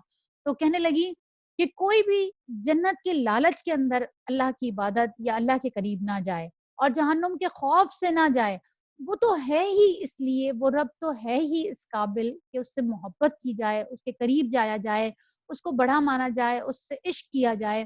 یعنی ان سب چیزوں سے مبرہ ہو کر صرف اور صرف رب کو چاہا جائے. یہ جنت اور یہ دوزخ تو دیکھیں اللہ تعالیٰ نے ہم جیسے لوگوں کے لیے کی نا, کہ جو لوگ کچھ لالچ چاہتے ہیں, کچھ دیکھنا چاہتے ہیں, کچھ پانا چاہتے ہیں. ورنہ صرف اور صرف اللہ کی ذات کو بھی اگر سامنے رکھا جائے, صرف اس سے تعلق اس کی خاطر کیا جائے, اس سے محبت صرف اس کی خاطر کی جائے, تو باقی ساری چیزیں تو اللہ تعالیٰ خود ہی دے دے گا. تو اللہ تعالیٰ کیا فرماتا ہے کہ اس نے تمہاری تخلیق کی ابتدا کی اور پھر تمہاری صورت بنائی اور پھر فرشتوں سے کہا کہ آدم کو سجدہ کرو. اس حکم پر سب نے سجدہ کیا مگر ابلیس سجدہ کرنے والوں میں شامل نہ ہوا. پوچھا تجھے کس چیز نے سجدہ کرنے سے روکا ہے؟ کہ جب میں نے تجھے حکم دیا تھا بولا میں اس سے بہتر ہوں. لیکن پھر وہی بات آ گئی نا کہ کس چیز نے روکا؟ تکبر نے روکا. کیا کہا اس نے کہ میں اس سے بہتر ہوں, تو نے مجھے آگ, یہ نہیں اس نے کہا کہ میں خود پیدا ہو گیا, تو نے مجھے آگ سے پیدا کیا اور اس سے مٹی سے. یہ جو جملہ ہے نا کہ میں اس سے بہتر ہوں, اکثر کیا ہوتا ہے دو طرح کی سوچ ہوتی ہے. ایک تو یہ کہ ہم بچپن سے مائیں اپنے بچوں کے دماغ میں کیا چیز ڈال رہی ہوتی ہے, میرا بیٹا سب سے اچھا ہے. سب سے اچھا کس کس پوائنٹ آف ویو سے ہے؟ اگر تو اس پوائنٹ آف ویو سے کہ آپ نے اس کے دماغ میں یہ ڈال ڈال کے اسی سوچ کے ساتھ وہ بڑا ہو رہا ہے کہ میں سب سے اچھا ہوں, سب سے اچھا ہوں, وہ بڑا ہو کر اسی سوچ کے ساتھ پروان چڑھتا ہے کہ پھر میں سب سے اچھا ہوں. وہ اپنے سامنے کسی کو آنے ہی نہیں دیتا, کسی کو سمجھتا ہی نہیں ہے. یہ ایک نیگیٹو سوچ ہے, یہ ایک نیگیٹو جملہ ہے کہ میں اس سے برتر ہوں. یہ شیطان کا جملہ ہے. لیکن کسی برائی سے بچانے کے لیے, جیسے اللہ تعالیٰ نے آپ صلی اللہ علیہ وسلم کی بیویوں کے لیے اور مومنین کی عورتوں کے لیے یہ کہا کہ تم عام عورتوں کی طرح نہیں ہو, تم اس طرح سے باہر نہ نکلا کرو. یہ ایک الگ رویہ ہے سمجھانے کے لیے. لیکن یہ جملہ کہ کسی کو برتر سمجھانا, کسی کو یہ احساس دلانا کہ یہ کمتر ہے اور میں اس سے برتر ہوں, تو یہ شیطان کا جملہ ہے اور یہ تکبر کی طرف لے کے جاتا ہے اور یہ پھر راہ گم کر دیتا ہے. اللہ تعالیٰ نے اس کو پھر کیا کہا, اچھا فرمایا, اچھا تو یہاں سے نیچے اتر, تجھے کوئی حق نہیں کہ یہاں بڑائی کا گھمنڈ کرے, نکل جا. کہ در حقیقت تو ان لوگوں میں سے ہے جو خود اپنی ذلت چاہتے ہیں. یعنی اللہ کے حکم کو نہیں دیکھا, یہ نہیں دیکھا کہ اگر آگ سے بھی پیدا کیا تو اللہ نے ہی پیدا کیا ہے نا, تم خود تھوڑی پیدا ہوئے ہو. تو وہ کیا بولا کہ مجھے اس دن تک مہلت دے جب یہ سب دوبارہ اٹھائے جائیں گے. فرمایا تجھے مہلت ہے. بولا اچھا تو جس طرح تو نے مجھے گمراہی میں مبتلا کیا ہے. اب دیکھیں جو شخص اپنی غلطی کو نہیں مانتا وہ ہمیشہ اپنی غلطیوں کا لبادہ دوسروں کے اوپر ڈال دیتا ہے, سارا کا سارا بار دوسروں پر ڈال کر خود بریوز جمع ہو جاتا ہے. بالکل یہ شیطان کا طریقہ ہے. اس نے کیا کہا کہ بجائے اس کے کہ وہ غلطی کا احساس کرتا, آدم علیہ السلام سے بھی غلطی ہوئی, انہوں نے کیا کہا, ربنا ظلمنا انفسنا, اللہ ہم نے اپنی جانوں پہ خود ظلم کر لیا, اللہ ہم سے غلطی ہو گئی. یہاں پہ اس نے کیا کہا, تو نے مجھے جس طرح گمراہی میں مبتلا کیا ہے میں بھی اب تیری سیدھی راہ پر ان انسانوں کی گھات لگا کر رہوں گا, آگے اور پیچھے دائیں اور بائیں ہر طرف سے ان کو گھیروں گا, اور تو ان میں سے اکثر کو شکر گزار نہیں پائے گا. یہ وہ چیلنج ہے کہ جو اس نے اللہ تعالیٰ کو دیا تھا، اور یہ اس نے مہلت مانگی تھی، اور دیکھیں کیسی اس نے وہ اپنے اس چیلنج کو پورا کرنے میں لگا پڑا ہوا ہے۔ دیکھ لیں، مسلمان گھروں کے بچے ایتھسٹ ہونے جا رہے ہیں، اللہ کے وجود کا ہی انکار کر رہے ہیں، اس سے بڑھ کر اور کیا اس کی گھات ہوگی، اس سے بڑھ کر اور کیا حصہ ہوگا کہ جو وہ لے رہا ہے۔ بہت ضرورت ہے ماؤں کو دین سیکھنے کی، بہت ضرورت ہے۔ دیکھیں اور کوئی طریقہ نہیں ہے اپنے بچوں کو بچانے کا۔ آپ لوگوں کو اچھی طرح پتا ہے کہ یونیورسٹیز کے اندر، کالجز کے اندر، اسکولوں کے اندر بہت چھوٹی سی ایج سے ہی کیا کچھ ہونے جا رہا ہے ہمارے اپنے ملک میں۔ پہلے تو ہم کہتے تھے چلو کافروں کے ملک میں یہ ہوتا ہے، اب تو ہمارے اپنے اسلامی ملک کے اندر یہ سب کچھ ہو رہا ہے۔ اب تو باقاعدہ ٹیچرز کو ایسے ہی اپوائنٹ کیا جا رہا ہے، ایسے ہی پروفیسرز لائے جا رہے ہیں جو بچوں کے ذہنوں کو ہٹا دیں اللہ کی طرف سے، ایسے کوسچنس ڈالتے ہیں بچوں کے دماغوں کے اندر۔ اچھا بھلا مسلمان بچہ جو یونیورسٹی کے اندر جا کر، کالج میں جا کر ایسے ایسے سوالات کا سامنا کرتا ہے، کوئی جواب نہیں ہوتے، گھر آ کے ماں باپ سے پوچھتا ہے، ماں باپ کے پاس کوئی جواب نہیں ہے، اس لیے کہ ماں باپ کے پاس دین کا علم نہیں ہے۔ تو ماؤں کو دین سیکھنے کی اتنی شدید ضرورت ہے، اللہ کا تعارف دینے کی۔ بچہ جب چھوٹا ہے اسی وقت سے اس کو تعارف دیں۔ اللہ آپ کو پورا قرآن تعارف سے بھرا ہوا ہے، پورے قرآن کے اندر اللہ کہتا ہے یہاں غور کرو، یہاں غور کرو، اس میں مجھے تلاش کرو، اس چیز میں مجھے تلاش کرو۔ اگر اس سب کے باوجود بھی آپ اپنی نسل کو بچا نہ سکے، اپنی اولاد کو بچا نہ سکے، تو پھر آپ نے کیا کمایا؟ کمائی تو اولاد ہی ہے آپ کی، اور کیا ہے؟ آپ نے جو آپ پیچھے چھوڑ کے جانا ہے وہ کیا چیز ہے؟ یہ اولاد ہی ہے نا۔ تو اسی کو سنبھال نہ سکے، اسی کو نہ بچا سکے، تو پھر آپ نے کیا کیا؟ شیطان آپ کے حصہ لے گیا اس کے اندر سے۔ اللہ نے کیا کہا اس کو؟ فرمایا تو نکل جائے یہاں سے، ذلیل اور ٹھکرایا ہوا یقین رکھ کے ان میں سے جو تیری پیروی کریں گے تجھ سمیت ان سب کو جہنم سے بھر دوں گا، اور اے آدم تو اور تیری بیوی دونوں اس جنت میں رہو، جہاں جس چیز کو تمہارا جی چاہے کھاؤ، مگر اس درخت کے پاس نہ پھٹکنا ورنہ ظالموں میں ہو جاؤ گے۔ پھر کیا کہا کہ اس درخت کے قریب مت آنا، ولا تقربا هذه الشجرۃ، وہی الفاظ ہیں بالکل، اس درخت کے قریب بھی مت آنا، قریب آؤ گے اپنا اختیار کھو دو گے، تمہیں یہ گھیر لے گا۔ پھر شیطان نے ان کو بہکایا تاکہ ان کی شرمگاہیں جو ایک دوسرے سے چھپائی گئی تھی ان کے سامنے کھول دے۔ اب دیکھیں کتنی واضح بات لکھی ہوئی ہے۔ آدم علیہ السلام کو نہیں پتا تھا کہ میں اگر اس درخت کے پاس گیا، اس کا پھل کھا لیا تو ہماری شرمگاہیں کھل جائیں گی۔ شیطان یہ بات جانتا تھا کہ ان کی شرمگاہیں کھل جائیں گی۔ پہلا وار جو شیطان نے انسان کے اوپر کیا تھا وہ اس کی حیا پر کیا تھا، اس کے کپڑے اتروائے تھے۔ یہ بات یاد رکھیے گا۔ آج تک شیطان کا وہ وار چل رہا ہے کہ شیطان اب تک قیامت تک اسی اس میں لگا رہے گا کہ انسان کے، ابن آدم کی اولاد کے کپڑے اتروا دے، ان کو بے حیا کر دے۔ اللہ کے رسول صلی اللہ علیہ وسلم فرماتے ہیں کہ انسان کے اندر حیا وہ چیز ہے جو انسان کو چیزوں سے روکتی ہے، برائیوں سے روکتی ہے۔ حدیث کے اندر آتا ہے کہ جب تم میں حیا نہ رہے تو پھر جو تمہارا جی چاہے وہ کرو۔ اور حیا اور ایمان یہ دو چیزیں ایک ساتھ رہتی ہیں، جس کے اندر سے کوئی ایک چیز بھی اٹھ جاتی ہے تو دوسری چیز خود بخود اٹھ جاتی ہے۔ وہ یہ ان دونوں کا جوڑا ہے، یہ اکٹھے رہیں گے۔ حیا رہے گی تو ایمان رہے گا، بے حیا انسان بے ایمان ہو جاتا ہے، اس کے اندر ایمان بھی نہیں رہتا۔ اللہ تعالیٰ کیا فرماتا ہے کہ شیطان نے ان کو بہکایا ہی اس وجہ سے کہ وہ ان کی شرمگاہیں جو ایک دوسرے سے چھپائی گئی تھی ان کے سامنے کھول دے۔ اس نے ان سے کہا تمہارے رب نے تمہیں جو اس درخت سے روکا ہے اس کی اس وجہ اس کے سوا کچھ بھی نہیں ہے کہ کہیں تم فرشتے نہ بن جاؤ یا تمہیں ہمیشگی کی زندگی حاصل نہ ہو جائے۔ اب یہ وہ دو چیزیں ہیں کہ جو انسان کے اندر خواہش پلتی ہے کہ میں کبھی بھی نہ مروں۔ بوڑھے سے بوڑھا شخص بھی ہوگا، آپ اس کی خیریت پتہ کرنے جائیں، اس کا یہی ہوگا کہ پتر دعا کر میں ٹھیک ہو جاؤں۔ مطلب انسان مرنا چاہتا ہی نہیں ہے، وہ چاہتا ہے کہ مجھے اور عمر ملے، اور عمر ملے، اور اسی طرح سے انسان چاہتا ہے وہ فرشتہ بن جائے۔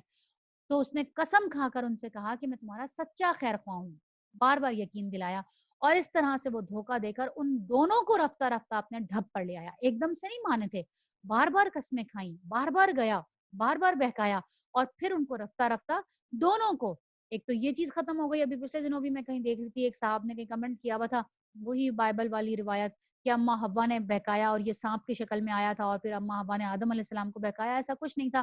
اللہ کہتا ہے بیک وقت دونوں کو بہکایا، بیک وقت دونوں کو رفتہ رفتہ اپنے اس ڈھب پر لے آیا۔ آخرکار جب انہوں نے اس درخت کا مزہ چکھا تو ان کے سطر ایک دوسرے کے سامنے کھل گئے اور وہ اپنے جسموں کو جنت کے پتوں سے ڈھانکنے لگے۔ تب ان کے رب نے انہیں پکارا، کیا میں نے تمہیں اس درخت سے نہ روکا تھا اور نہیں کہا تھا کہ شیطان تمہارا کھلا دشمن ہے؟ دونوں بول اٹھے کہ اے ہمارے رب، ہم نے اپنے اوپر ظلم کیا۔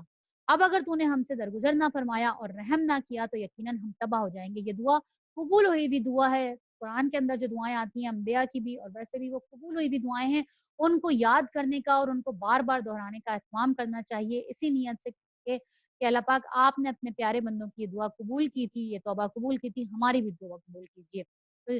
اور یہیں پہ ایک ہی ساتھ آپ دیکھ لیں کہ دو رویے ہیں، دونوں نے انکار کیا، دونوں سے غلطی ہوئی، دونوں سے بھول ہوئی، پہلے ہی امتحان میں دونوں فیل ہو گئے، لیکن ایک فیل ہونے کے بعد کس طرح سے اکڑ گیا تو وہ پھر پھٹکار دیا گیا قیامت تک کے لیے، نافرمان قرار دیا گیا، ذلیل قرار دیا، اور دوسری طرف جس سے غلطی ہوئی وہ فوراً نادم ہو گیا، اس نے ہرگز یہ نہیں کہا، حالانکہ یہ کہہ سکتا تھا کہ اللہ شیطان لے آیا تھا، اس نے ہمیں کہا تھا، اس نے قسمیں کھائی تھیں، لیکن انہوں نے ایک لفظ بھی نہیں کہا، بلکہ انہوں نے کیا کہا، دونوں بول اٹھے، ربنا ظلمنا انفسنا، اللہ ہم نے ہی اپنے اوپر ظلم کیا تھا، ہم ہی ظالم ہیں، ہم سے بھول ہو گئی، بس ہم سے غلطی ہو گئی۔ یہی رویہ اختیار کرنے والوں کے لیے توبہ ہے، یہی رویہ اختیار کرنے والوں کے لیے معافی ہے۔ اللہ کہتا ہے پھر اللہ تعالیٰ نے کیا کیا، وقت نکال کے پڑھے، فرمایا اتر جاؤ، اب ان سب کو اتار دیا، تم ایک دوسرے کے دشمن ہو اور تمہارے لیے ایک خاص مدت تک زمین میں ہی جائے قرار ہے اور سامان زیست ہے۔ اب یہ کوئی یہ نہ سمجھے کہ یہ سزا کے طور پہ اتارا، ٹھیک ہے اس وقت تو اللہ تعالیٰ نے سزا کے طور پہ اتارا تھا، لیکن اس سے پہلے وہ بھی یاد کر لیں کہ میں زمین کے اندر ایک خلیفہ بھیجنے والا ہوں، میں زمین کے لیے ہی بنانے والا ہوں۔ وہ جو مکالمہ ہوا تھا فرشتوں سے وہ کیا ہوا تھا، میں زمین کے لیے ہی بناؤں گا، ایسا نہیں تھا کہ ساری زندگی جنت میں ہی رکھنا تھا اور اب سزا کے طور پہ بھیج دیا۔ یہ ایک ٹیسٹنگ فیز تھا، دیکھنا تھا کہ کتنا انسان جو ہے وہ مضبوط ہے اپنے ارادے کا۔ وہ بھی آگے اللہ کہے گا کہ ہم نے آدم کو ارادے کا بہت کمزور پایا، یہ اس ارادے کی ٹیسٹنگ کے لیے جنت میں رکھا گیا تھا۔ تو پھر کیا کہا کہ اور فرمایا کہ وہیں تم کو جینا اور وہیں مرنا ہے اور اسی میں سے تم کو آخرکار نکالا جائے گا، اور اے آدم اولاد آدم ہم نے تم پر لباس نازل کیا ہے تاکہ تمہارے کے قابل شرم حصوں کو ڈھانکے۔ اب غور سے سنیے گا، اگر لباس یہ کام پورا نہیں کرتا تو اس کا کیا مطلب ہوا، وہ لباس نہیں رہا، اور تمہارے لیے جسم کی حفاظت اور زینت کا بھی ذریعہ بنایا، اور بہترین لباس تقوی کا لباس ہے، یعنی ایک لباس تو یہ ہے کہ جو تم پہنتے ہو، اور اس لباس کو بھی کب پورا کا پورا مکمل ہوگا، جب تمہارے اندر تقوی کا لباس آ جائے، تب تمہیں یہ خیال ہو کہ گرمی سے زیادہ مجھے اس چیز کی فکر ہو کہ میرا جسم باہر چھلکتا نہ ہو۔ اللہ کے رسول صلی اللہ علیہ وسلم نے فرمایا کہ قیامت کے دن کچھ عورتیں ایسی ہوں گی جن کو جنت کی خوشبو سے بھی دور رکھا جائے گا، جبکہ اس کی خوشبو کوئی تیز گھوڑ سوار 100 سال تک گھوڑے پر دوڑتا رہے تو بھی اتنی دور تک اس کی خوشبو جائے گی، لیکن ان عورتوں کو اس سے بھی زیادہ دور رکھا جائے گا، اور وہ کون ہوں گی، جو کپڑے پہن کر بھی برہنہ رہتی ہوں گی، یعنی ان کپڑوں کی جو سطر کی جو شرائط ہیں وہ پوری نہیں ہوتی۔ کپڑے پہنے سطر، عورت کا سطر یاد رکھیے گا کہ ہاتھ کی ہتھیلی سے لے کر اور پاؤں کے پنجے تک اس کا سطر ہے، جہاں جو اس کو ڈھانپنا ہے، ہر صورت ٹخنا نظر نہیں آنا چاہیے اور ہاتھ کی کلائی سے اوپر کا حصہ نظر نہیں آنا چاہیے، یہ پورا کا پورا اس کا سطر ہے۔ اگر اس میں سے کچھ اس کا نظر آتا ہے یا اور جسم اس کا چھلکتا ہے، اتنے ٹائٹ کپڑے پہنے ہوئے ہوتے ہیں کہ جو جسم ویسے ہی نمایاں ہو رہا ہے، یہ سب شدید ترین گناہ ہے، اور اللہ کہتا ہے قیامت کے دن اللہ تعالیٰ اس عورت کو جنت سے دور رکھے گا، خوشبو سے بھی دور رکھے گا، صرف جنت سے نہیں، اس کی خوشبو سے بھی دور رکھے گا۔ پھر اس کے بعد اللہ تعالیٰ نے کیا کہا کہ یہ اللہ کی نشانیوں میں سے ایک نشانی ہے، شاید کہ لوگ اس سے سبق لیں۔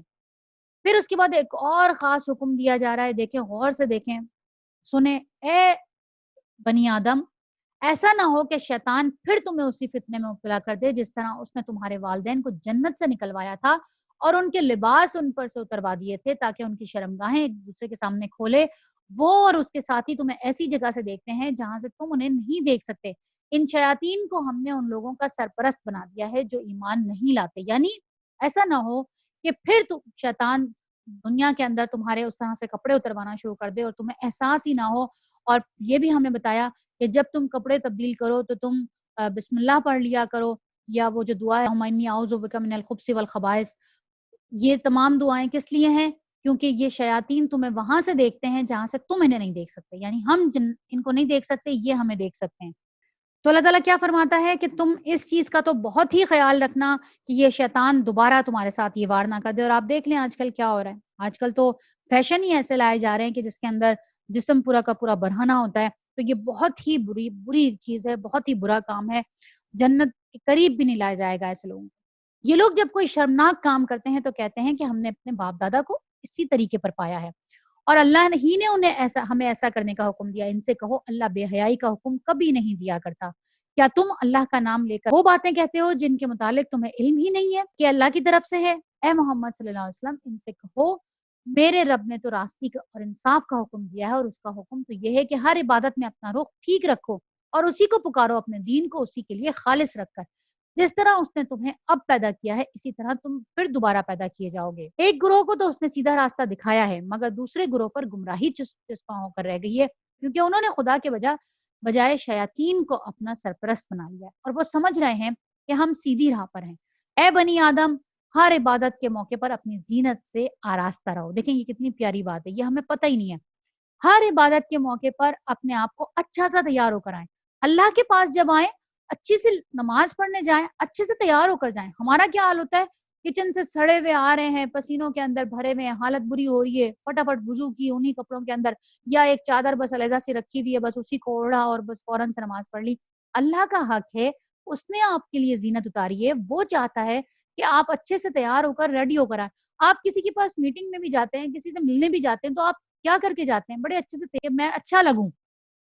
لیکن جب اللہ کے پاس جاؤ تو بس جیسے گندے پندے کپڑوں کے اندر بیٹھے ہوئے انہی کپڑوں کے اندر نماز پڑھنا شروع کر دو۔ تو اللہ تعالیٰ کیا کہتا ہے کہ میرے پاس جب آؤ تو زینت اختیار کر کے آؤ، اچھے سے تیار ہو کر آؤ، اچھا سے تیار ہو کر، ہلکی سی لپسٹک لگا کر، کاجل لگا کر، یعنی اللہ کے پاس جب جانا ہے تو تیار ہو کر جائیں۔ دیکھیں اللہ کے علاوہ باقی جہاں بھی جائیں، بازار بھی جائیں تو فوراً لپسٹک لگاتے ہیں کہ نہیں ہم ذرا فریش لگیں، اور اللہ کے پاس جاتے ہوئے بھی اللہ کہتا ہے کہ عبادت کے موقع کے اوپر کسی اللہ کے پروگرام میں جاؤ، اللہ کی محفل میں جاؤ تو اچھا سا تیار ہو کر ریڈی ہو کر جاؤ۔ عام طور پر درس میں خواتین کس ہولیے میں جاتی ہیں، یا جو درس کر رہی ہوتی ہیں وہ بھی کس ہولیے میں کر رہی ہوتی ہیں؟ یہ ان لوگوں کے لیے بڑی ایک آیت سمجھنے کی ضرورت ہے کہ اللہ تعالیٰ کیا کہتا ہے۔ اے بنی آدم، ہر عبادت کے موقع پر، کسی ایک پر نہیں کہ ایک دفعہ کر لیا تو بس ختم، ہر عبادت کے موقع پر اپنے آپ کو زینت سے آراستہ رکھو، اچھے سے پیارے سے لگ کر آؤ، اور کھاؤ پیو اور حد سے تجاوز نہ کرو۔ اللہ حد سے بڑھنے والوں کو پسند نہیں کرتا، اللہ کسی بھی حد سے بڑھنے والے کو پسند نہیں کرتا۔ اے محمد صلی اللہ علیہ وسلم ان سے کہو کس نے اللہ کی زینت کو حرام کر دیا جسے اللہ نے اپنے بندوں کے لیے نکالا تھا، اور کس نے خدا کی بخشی ہوئی پاک چیزیں ممنوع کر دی؟ یعنی کون ہے جو اللہ کی زینت کو حرام کر رہا ہے؟ اللہ نے جن لوگوں کے لیے حرام کی ہے ان کے لیے حرام ہے کہ آپ تیار ہو کر باہر نہ محرموں کے سامنے نہ جائیں، ان کو نہ اس طرح سے آزمائش میں ڈالیں۔ اللہ کے پاس تو جب آئیں تو پھر زینت کر کے آئیں، اور کہو یہ ساری چیزیں دنیا کی زندگی میں بھی ایمان لانے والوں کے لیے ہیں، اور قیامت کے روز تو خالصتاً انہی کے لیے ہوں گے۔ اس طرح ہم اپنی باتیں صاف صاف بیان کرتے ہیں ان لوگوں کے لیے جو علم رکھنے والے ہیں۔ اے محمد صلی اللہ علیہ وسلم ان سے کہو میرے رب نے جو چیزیں حرام کی ہیں وہ تو یہ ہیں، لیکن پھر نمبر 1 پہ کیا آ رہا ہے؟ بے شرمی کی بات۔ بے شرمی کے کام خواہ کھلے ہوں یا چھپے، اللہ کو بے شرمی انتہائی سخت ناپسند، چاہے تم نے ڈھکے چھپے الفاظ میں کہی ہو، چاہے کھلے عام کہی ہو، اللہ کو پسند نہیں ہے، یہ شیطان کا کام ہے۔ اور گناہ اور حق کے خلاف زیادتی، اور یہ کہ اللہ کے ساتھ تم کسی کو شریک کرو جس کے لیے اس نے کوئی سند نازل نہیں کی، اور یہ کہ اللہ کے نام پر ایسی بات کہو جس کے متعلق تمہیں علم ہی نہیں ہے کہ وہ حقیقت میں اس نے فرمائی ہے یا نہیں۔ گناہ اور ثواب، یہ گناہ ہے یہ ثواب ہے، ہم اس کو ڈسکس کر چکے ہیں، ایسی باتیں کبھی بھی نہیں کہنی چاہیے۔ نہیں پتا کہہ دیں مجھے نہیں پتا، میں نہیں جانتی، لیکن آپ حتمی طور پہ وہ بات نہ کہیں جس کا آپ کو علم ہی نہیں۔ ہر قوم کے لیے مہلت کی ایک مدت مقرر ہے، پر جب کسی قوم کی مدت آن پوری ہوتی ہے تو ایک گھڑی بھر کی بھی تاخیر اور تقدیم نہیں ہوتی، اور یہ بات اللہ نے آغاز تخلیق ہی میں صاف فرما دی تھی۔ اے بنی آدم یاد رکھو اگر تمہارے پاس خود تم ہی میں سے ایک رسول آئے جو تمہیں میری آیات سنا رہے ہوں، تو جو کوئی نافرمانی سے بچے گا اور اپنے رویے کی اصلاح کر لے گا اس کے لیے کوئی خوف اور رنج کا موقع نہیں ہے، اور جو لوگ ہماری آیات کو جھٹلائیں اور ان کے مقابلے میں سرکشی برتیں وہی اہل دوزخ ہوں گے جہاں وہ ہمیشہ رہیں گے۔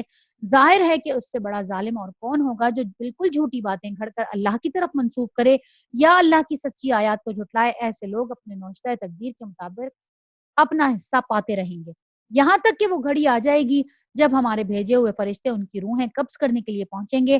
اس وقت وہ ان سے پوچھیں گے کہ بتاؤ آپ کہاں ہیں تمہارے وہ معبود جن کو تم خدا کے بجائے پکارتے تھے؟ وہ کہیں گے سب ہم سے گم ہو گئے، اور وہ خود اپنے خلاف گواہی دیں گے کہ ہم واقعی منکر حق تھے۔ اللہ فرمائے گا تم بھی اسی جہنم میں چلے جاؤ جس میں تم سے پہلے گزرے ہوئے گروہ جن و انس جا چکے ہیں۔ ہر گروہ جب جہنم میں داخل ہوگا تو اپنے پیشرو گروہ پر لعنت کرتا ہوا داخل ہوگا، حتیٰ کہ جب وہ سب وہاں جمع ہو جائیں گے تو ہر بعد والا گروہ پہلے گروہ کے حق میں کہے گا اے رب یہ لوگ تھے جنہوں نے ہم کو گمراہ کیا، لہٰذا انہیں آگ کا دوہرا عذاب دے۔ جواب میں ارشاد ہوگا ہر ایک کے لیے دوہرا عذاب ہی ہے مگر تم نہیں جانتے، یعنی جو آگے جا چکے وہ جہنم میں جا چکے، پیچھے والے ابھی تک ان کی پیروی کیے جا رہے ہیں، ان کو پتہ ہی نہیں ہے کہ وہ پورا کا پورا گروہ جو گیا ہے جنہوں کا وہ جہنم میں گیا۔ اور پہلا گروہ دوسرے گروہ سے کہے گا اگر ہم قابل الزام تھے تو تم کو ہم پر کون سی فضیلت حاصل تھی، اب اپنی کمائی کے نتیجے میں عذاب کا مزہ چکھو۔ یعنی وہاں پہ وہ ایک دوسرے سے جھگڑا کریں گے اس بات پر، وہ کہے گا تم نے ہمیں بہکایا، وہ کہے گا تم نے ہمیں بہکایا، اور وہ ایک دوسرے کے اوپر الزامات لگائیں گے، اور اللہ کہے گا اب دونوں کے لیے آگ کا دوہرا عذاب ہی ہے۔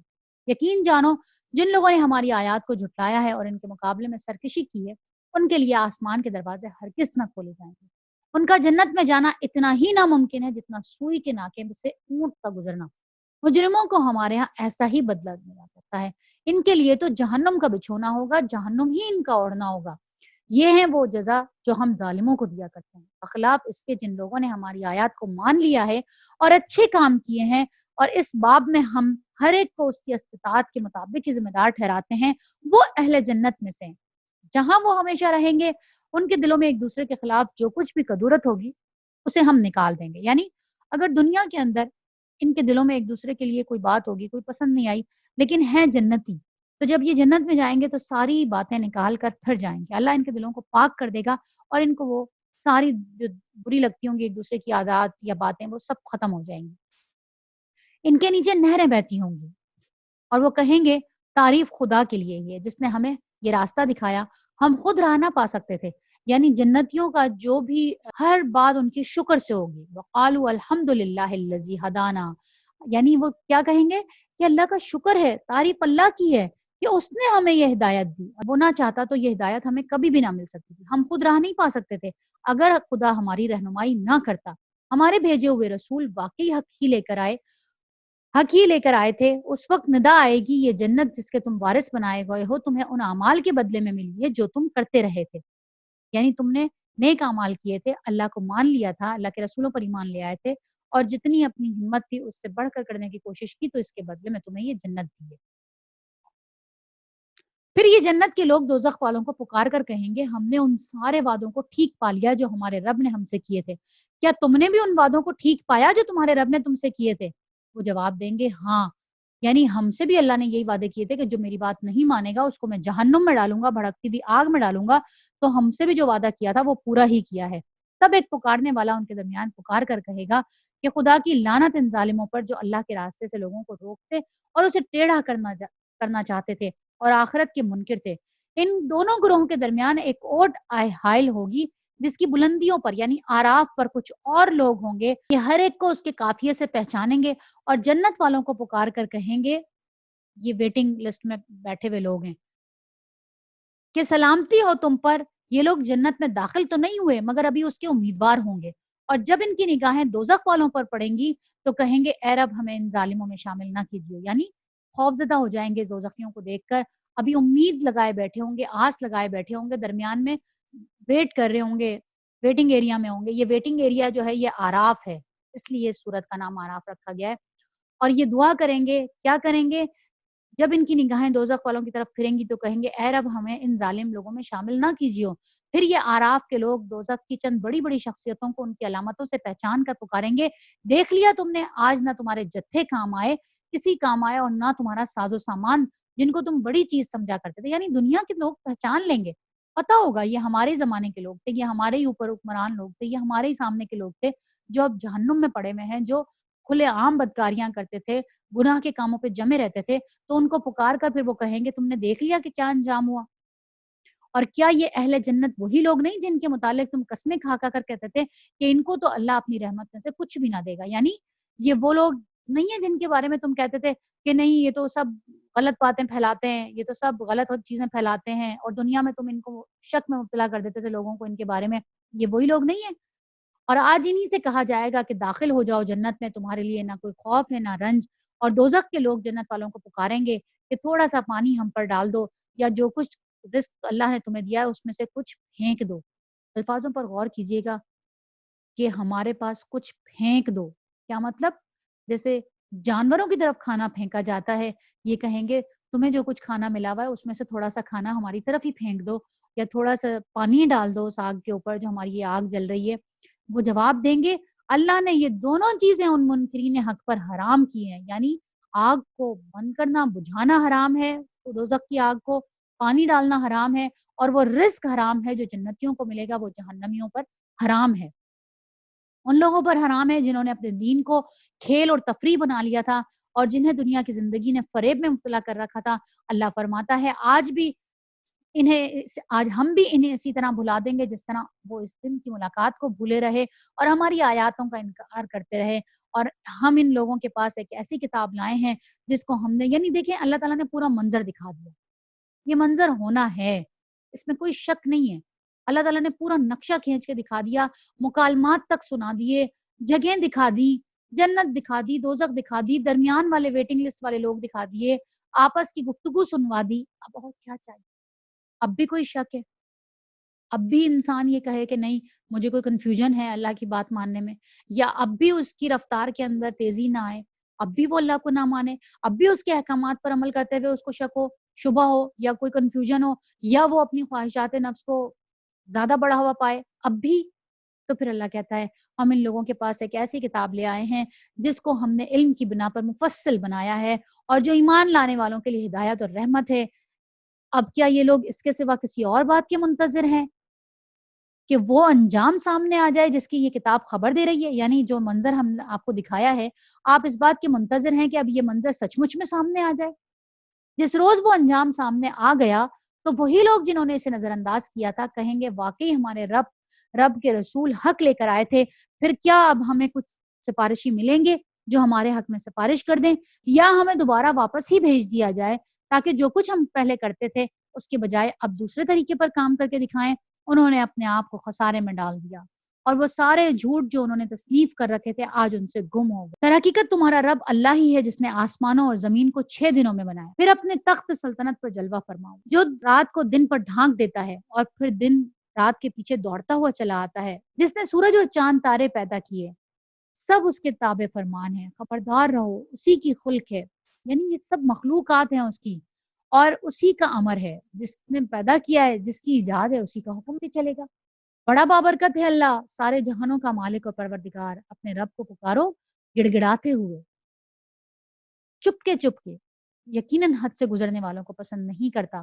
زمین میں فساد برپا نہ کرو جبکہ اس کی اصلاح ہو چکی ہے، اور اللہ ہی کو پکارو خوف کے ساتھ اور امید کے ساتھ۔ تمہا کا کیا مطلب؟ امید۔ ایمان کیا ہے؟ ایمان یہ ہے کہ خوف اور امید کے درمیان یعنی انسان اس خوف میں بھی رہے کہ کہیں ایسا نہ ہو کہ میری کسی غلطی پہ اللہ تعالیٰ خفا ہو جائے، اور اس امید پہ بھی رہے کہ نہیں اللہ تعالیٰ مجھے معاف کر دے گا، میرے جو کام ہیں ان کے اوپر، دونوں کے درمیان ایمان ہے۔ حضرت ابوبکر صدیق کے بارے میں آتا ہے کہ اگر مجھے یہ خوف ہے کہ اگر ساری دنیا کو معاف کر دیا گیا اور کسی ایک شخص کو پکڑ لیا گیا تو کہیں وہ میں نہ ہوں، اور یہ امید ہے کہ اگر ساری دنیا پکڑی گئی اور کسی ایک شخص کو معاف کر دیا گیا تو مجھے امید یہ ہے کہ وہ شخص میں ہوں گا۔ یعنی ایمان جو ہے وہ خوف اور امید کے درمیان ہے۔ یقیناً اللہ کی رحمت نیک کردار لوگوں کے قریب ہے، اور وہ اللہ ہی ہے جو ہواؤں کو اپنی رحمت کے آگے آگے خوشخبری لیے بھیجتا ہے۔ تمہیں کتنا اچھا لگتا ہے جیسے ہی ٹھنڈی ٹھنڈی ہوا آنی شروع ہوتی ہے، تمہارے اسٹیٹس آنا شروع ہو جاتے ہیں فیس بک کے اوپر اور انسٹا کے اوپر، اور ہر جگہ تمہارے شور ہو جاتا ہے کہ یہ ہماری طرف تو بڑی ٹھنڈی ہوا چل رہی ہے، ہماری طرف تو بڑے بادل ہو رہے ہیں۔ تو کون ہے وہ جو ان چیزوں کو بھیجتا ہے؟ یہ خوشخبری لے کر آتی ہیں تمہاری طرف۔ پھر جب وہ پانی سے لدے ہوئے بادلوں کو اٹھا لیتی ہیں اور انہیں کسی بھی مردہ سرزمین کی طرف حرکت دیتا ہے اور وہاں پہ وہ بارش برساتا ہے، اسی مری ہوئی زمین سے طرح طرح کے پھل نکال لاتا ہے، دیکھو اس طرح ہم مردوں کو حالت موت سے نکالتے ہیں۔ شاید کہ تم اس مشاہدے سے کچھ سبق لو، شاید تمہیں یقین آئے کہ دیکھو بالکل بنجر زمین پڑی ہوئی تھی اور پھر بنجر زمین تھی اور اس میں سے کچھ بھی نہیں نکلنا تھا اور یہ بالکل خالی تھی، اور اللہ نے اس کو پانی ڈالا اور ایک دم سے لہلاتا ہوا کھیت بن گیا اور اس کے اندر سے پھل اور پودے نکلنے لگے۔ جو چیز اللہ چاہتا ہے پیدا کرتا ہے۔ تو اللہ کہتا ہے اسی طرح سے بالکل یہ جو قبریں بالکل سوکھی پڑی ہیں جن کی ہڈیاں بھی ختم ہو گئی، ان قبروں کے اندر تم ایک کے بعد ایک مردہ اپنا دفناتے چلے جاتے ہو، تمہیں یہ احساس ہوتا ہے کہ یہ تو سب ہڈیاں مٹی بن چکی ہیں۔ تو ایسے ہی اللہ تعالیٰ ان سب کو دوبارہ زندہ کر کے پیدا کر دے، اور اسی طرح سے ہم تمہیں بار بار مشاہدہ کراتے ہیں تاکہ تم سبق لو۔ جو زمین اچھی ہوتی ہے وہ اپنے رب کے حکم سے خوب پھل پھول لاتی ہے، اور جو زمین خراب ہوتی ہے اس سے ناقص پیداوار کے سوا کچھ نہیں نکلتا۔ اس طرح ہم نشانیوں کو بار بار پیدا کرتے ہیں ان لوگوں کے لیے جو شکر گزار ہونے والے ہیں، یعنی ان نشانیوں کا ان لوگوں پہ کوئی فرق نہیں پڑے گا جو دیکھ کر بس گزر جاتے ہیں، ان کو کبھی خیال ہی نہیں آتا۔ ان لوگوں پہ فرق پڑے گا جو رک کے سوچیں گے، غور و فکر کریں گے، ان کے لیے فائدہ مند ہے۔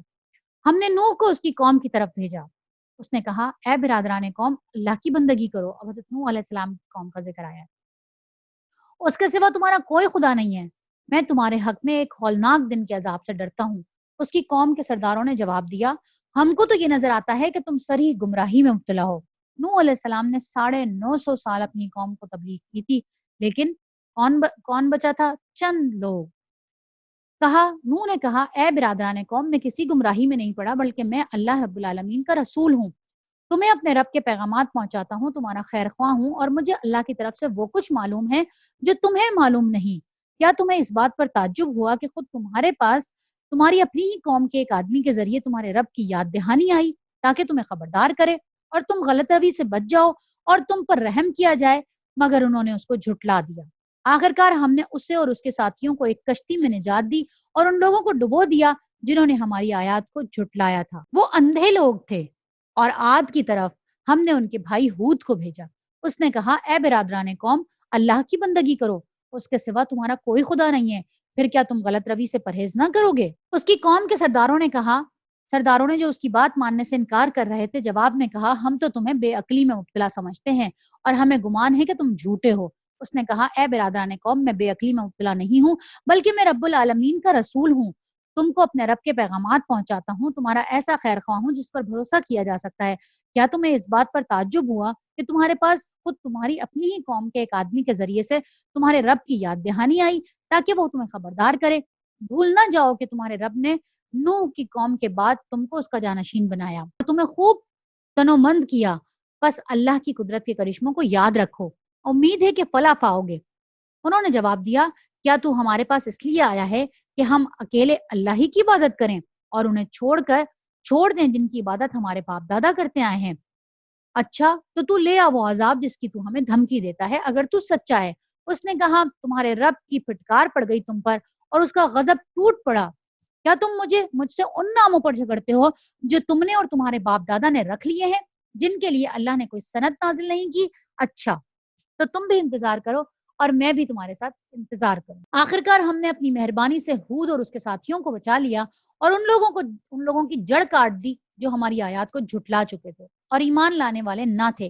اور سمود کی طرف ہم نے ان کے بھائی صالح کو بھیجا، اس نے کہا اے برادران قوم اللہ کی بندگی کرو، اس کے سوا تمہارا کوئی خدا نہیں ہے، تمہارے پاس تمہارے رب کی کھلی دلیل آ گئی ہے، یہ اللہ کی اونٹنی تمہارے لیے ایک نشانی کے طور پر ہے۔ انہوں نے کہا ہم تو نہیں مانیں گے جب تک یہ پہاڑ جو سامنے ہے یہ پہاڑ نہ پھٹے اور اس کے اندر سے اسی وقت ایک اونٹنی نہ آئے اور وہ اسی وقت بچہ نہ جانے۔ تو وہ اللہ تعالیٰ نے وہ بھیج دیا یہ معجزے، اسی لیے اللہ تعالیٰ نے اللہ کے رسول صلی اللہ علیہ وسلم کی جو قوم کہتی تھی کہ معجزے دکھاؤ معجزے دکھاؤ، اللہ تعالیٰ نے اسی لیے بار بار کہتے تھے کہ یہ نہیں مانیں گے، ان کے سامنے بہت سارے معجزے آ چکے، جو نہیں مانتا وہ پھر مانتا نہیں ہے، وہ چاہے کچھ بھی نشانی آ جائے۔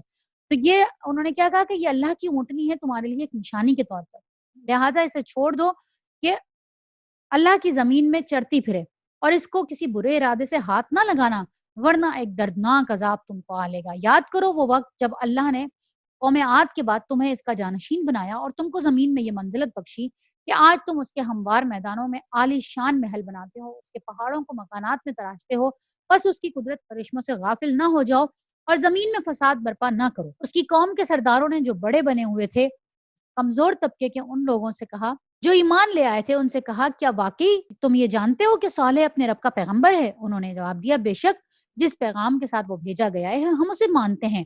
ان بڑائی کے مدعیوں نے کہا جس چیز کو تم نے مانا ہے ہم اس کے منکر ہیں، اور پھر انہوں نے اس اونٹنی کو مار ڈالا اور پورے تمرد کے ساتھ اپنے رب کی حکم کی خلاف ورزی کی اور صالح سے کہہ دیا کہ لے آ وہ عذاب جس کی تو ہمیں دھمکی دیتا ہے اگر تو واقعی پیغمبروں میں سے ہے۔ آخرکار ایک دہلا دینے والی آفت نے انہیں آ لیا اور وہ اپنے گھروں میں اوندھے پڑے کے پڑے رہ گئے۔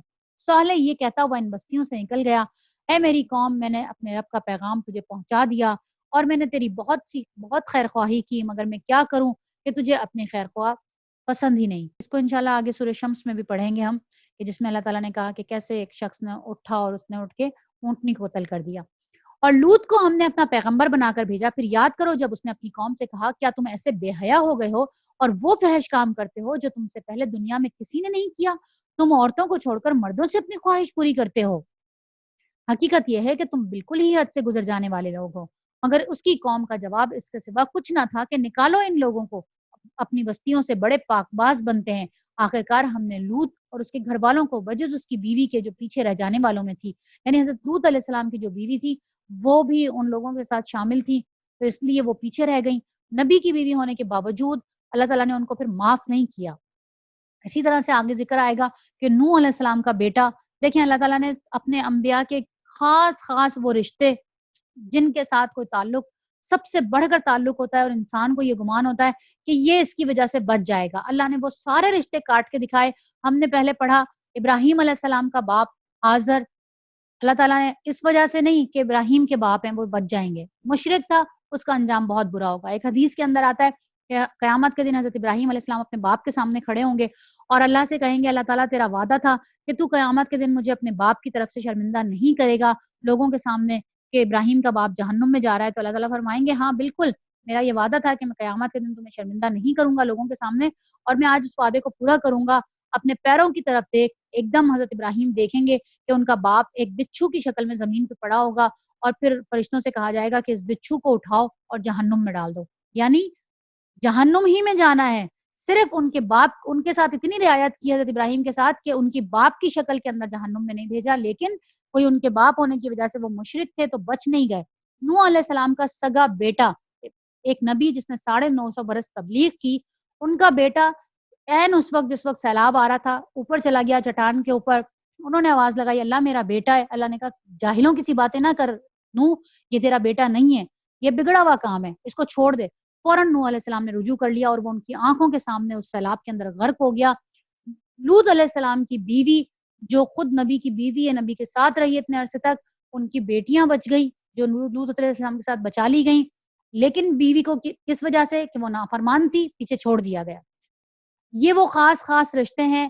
اور نوح علیہ السلام کی بیوی بھی چھوڑ دی گئی پیچھے, اس کا بھی آگے ذکر آئے گا کہ وہ بھی نافرمانوں میں سے تھی, بیٹا اور بیوی.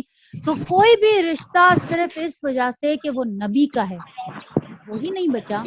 تو آج کے دور میں کوئی کیسے کہہ سکتا ہے کہ یہ فلاں پیر صاحب کے مرید بن جائیں تو بچا لیں گے اور فلاں بابا کے مرید بن جائیں تو بچا لیں گے.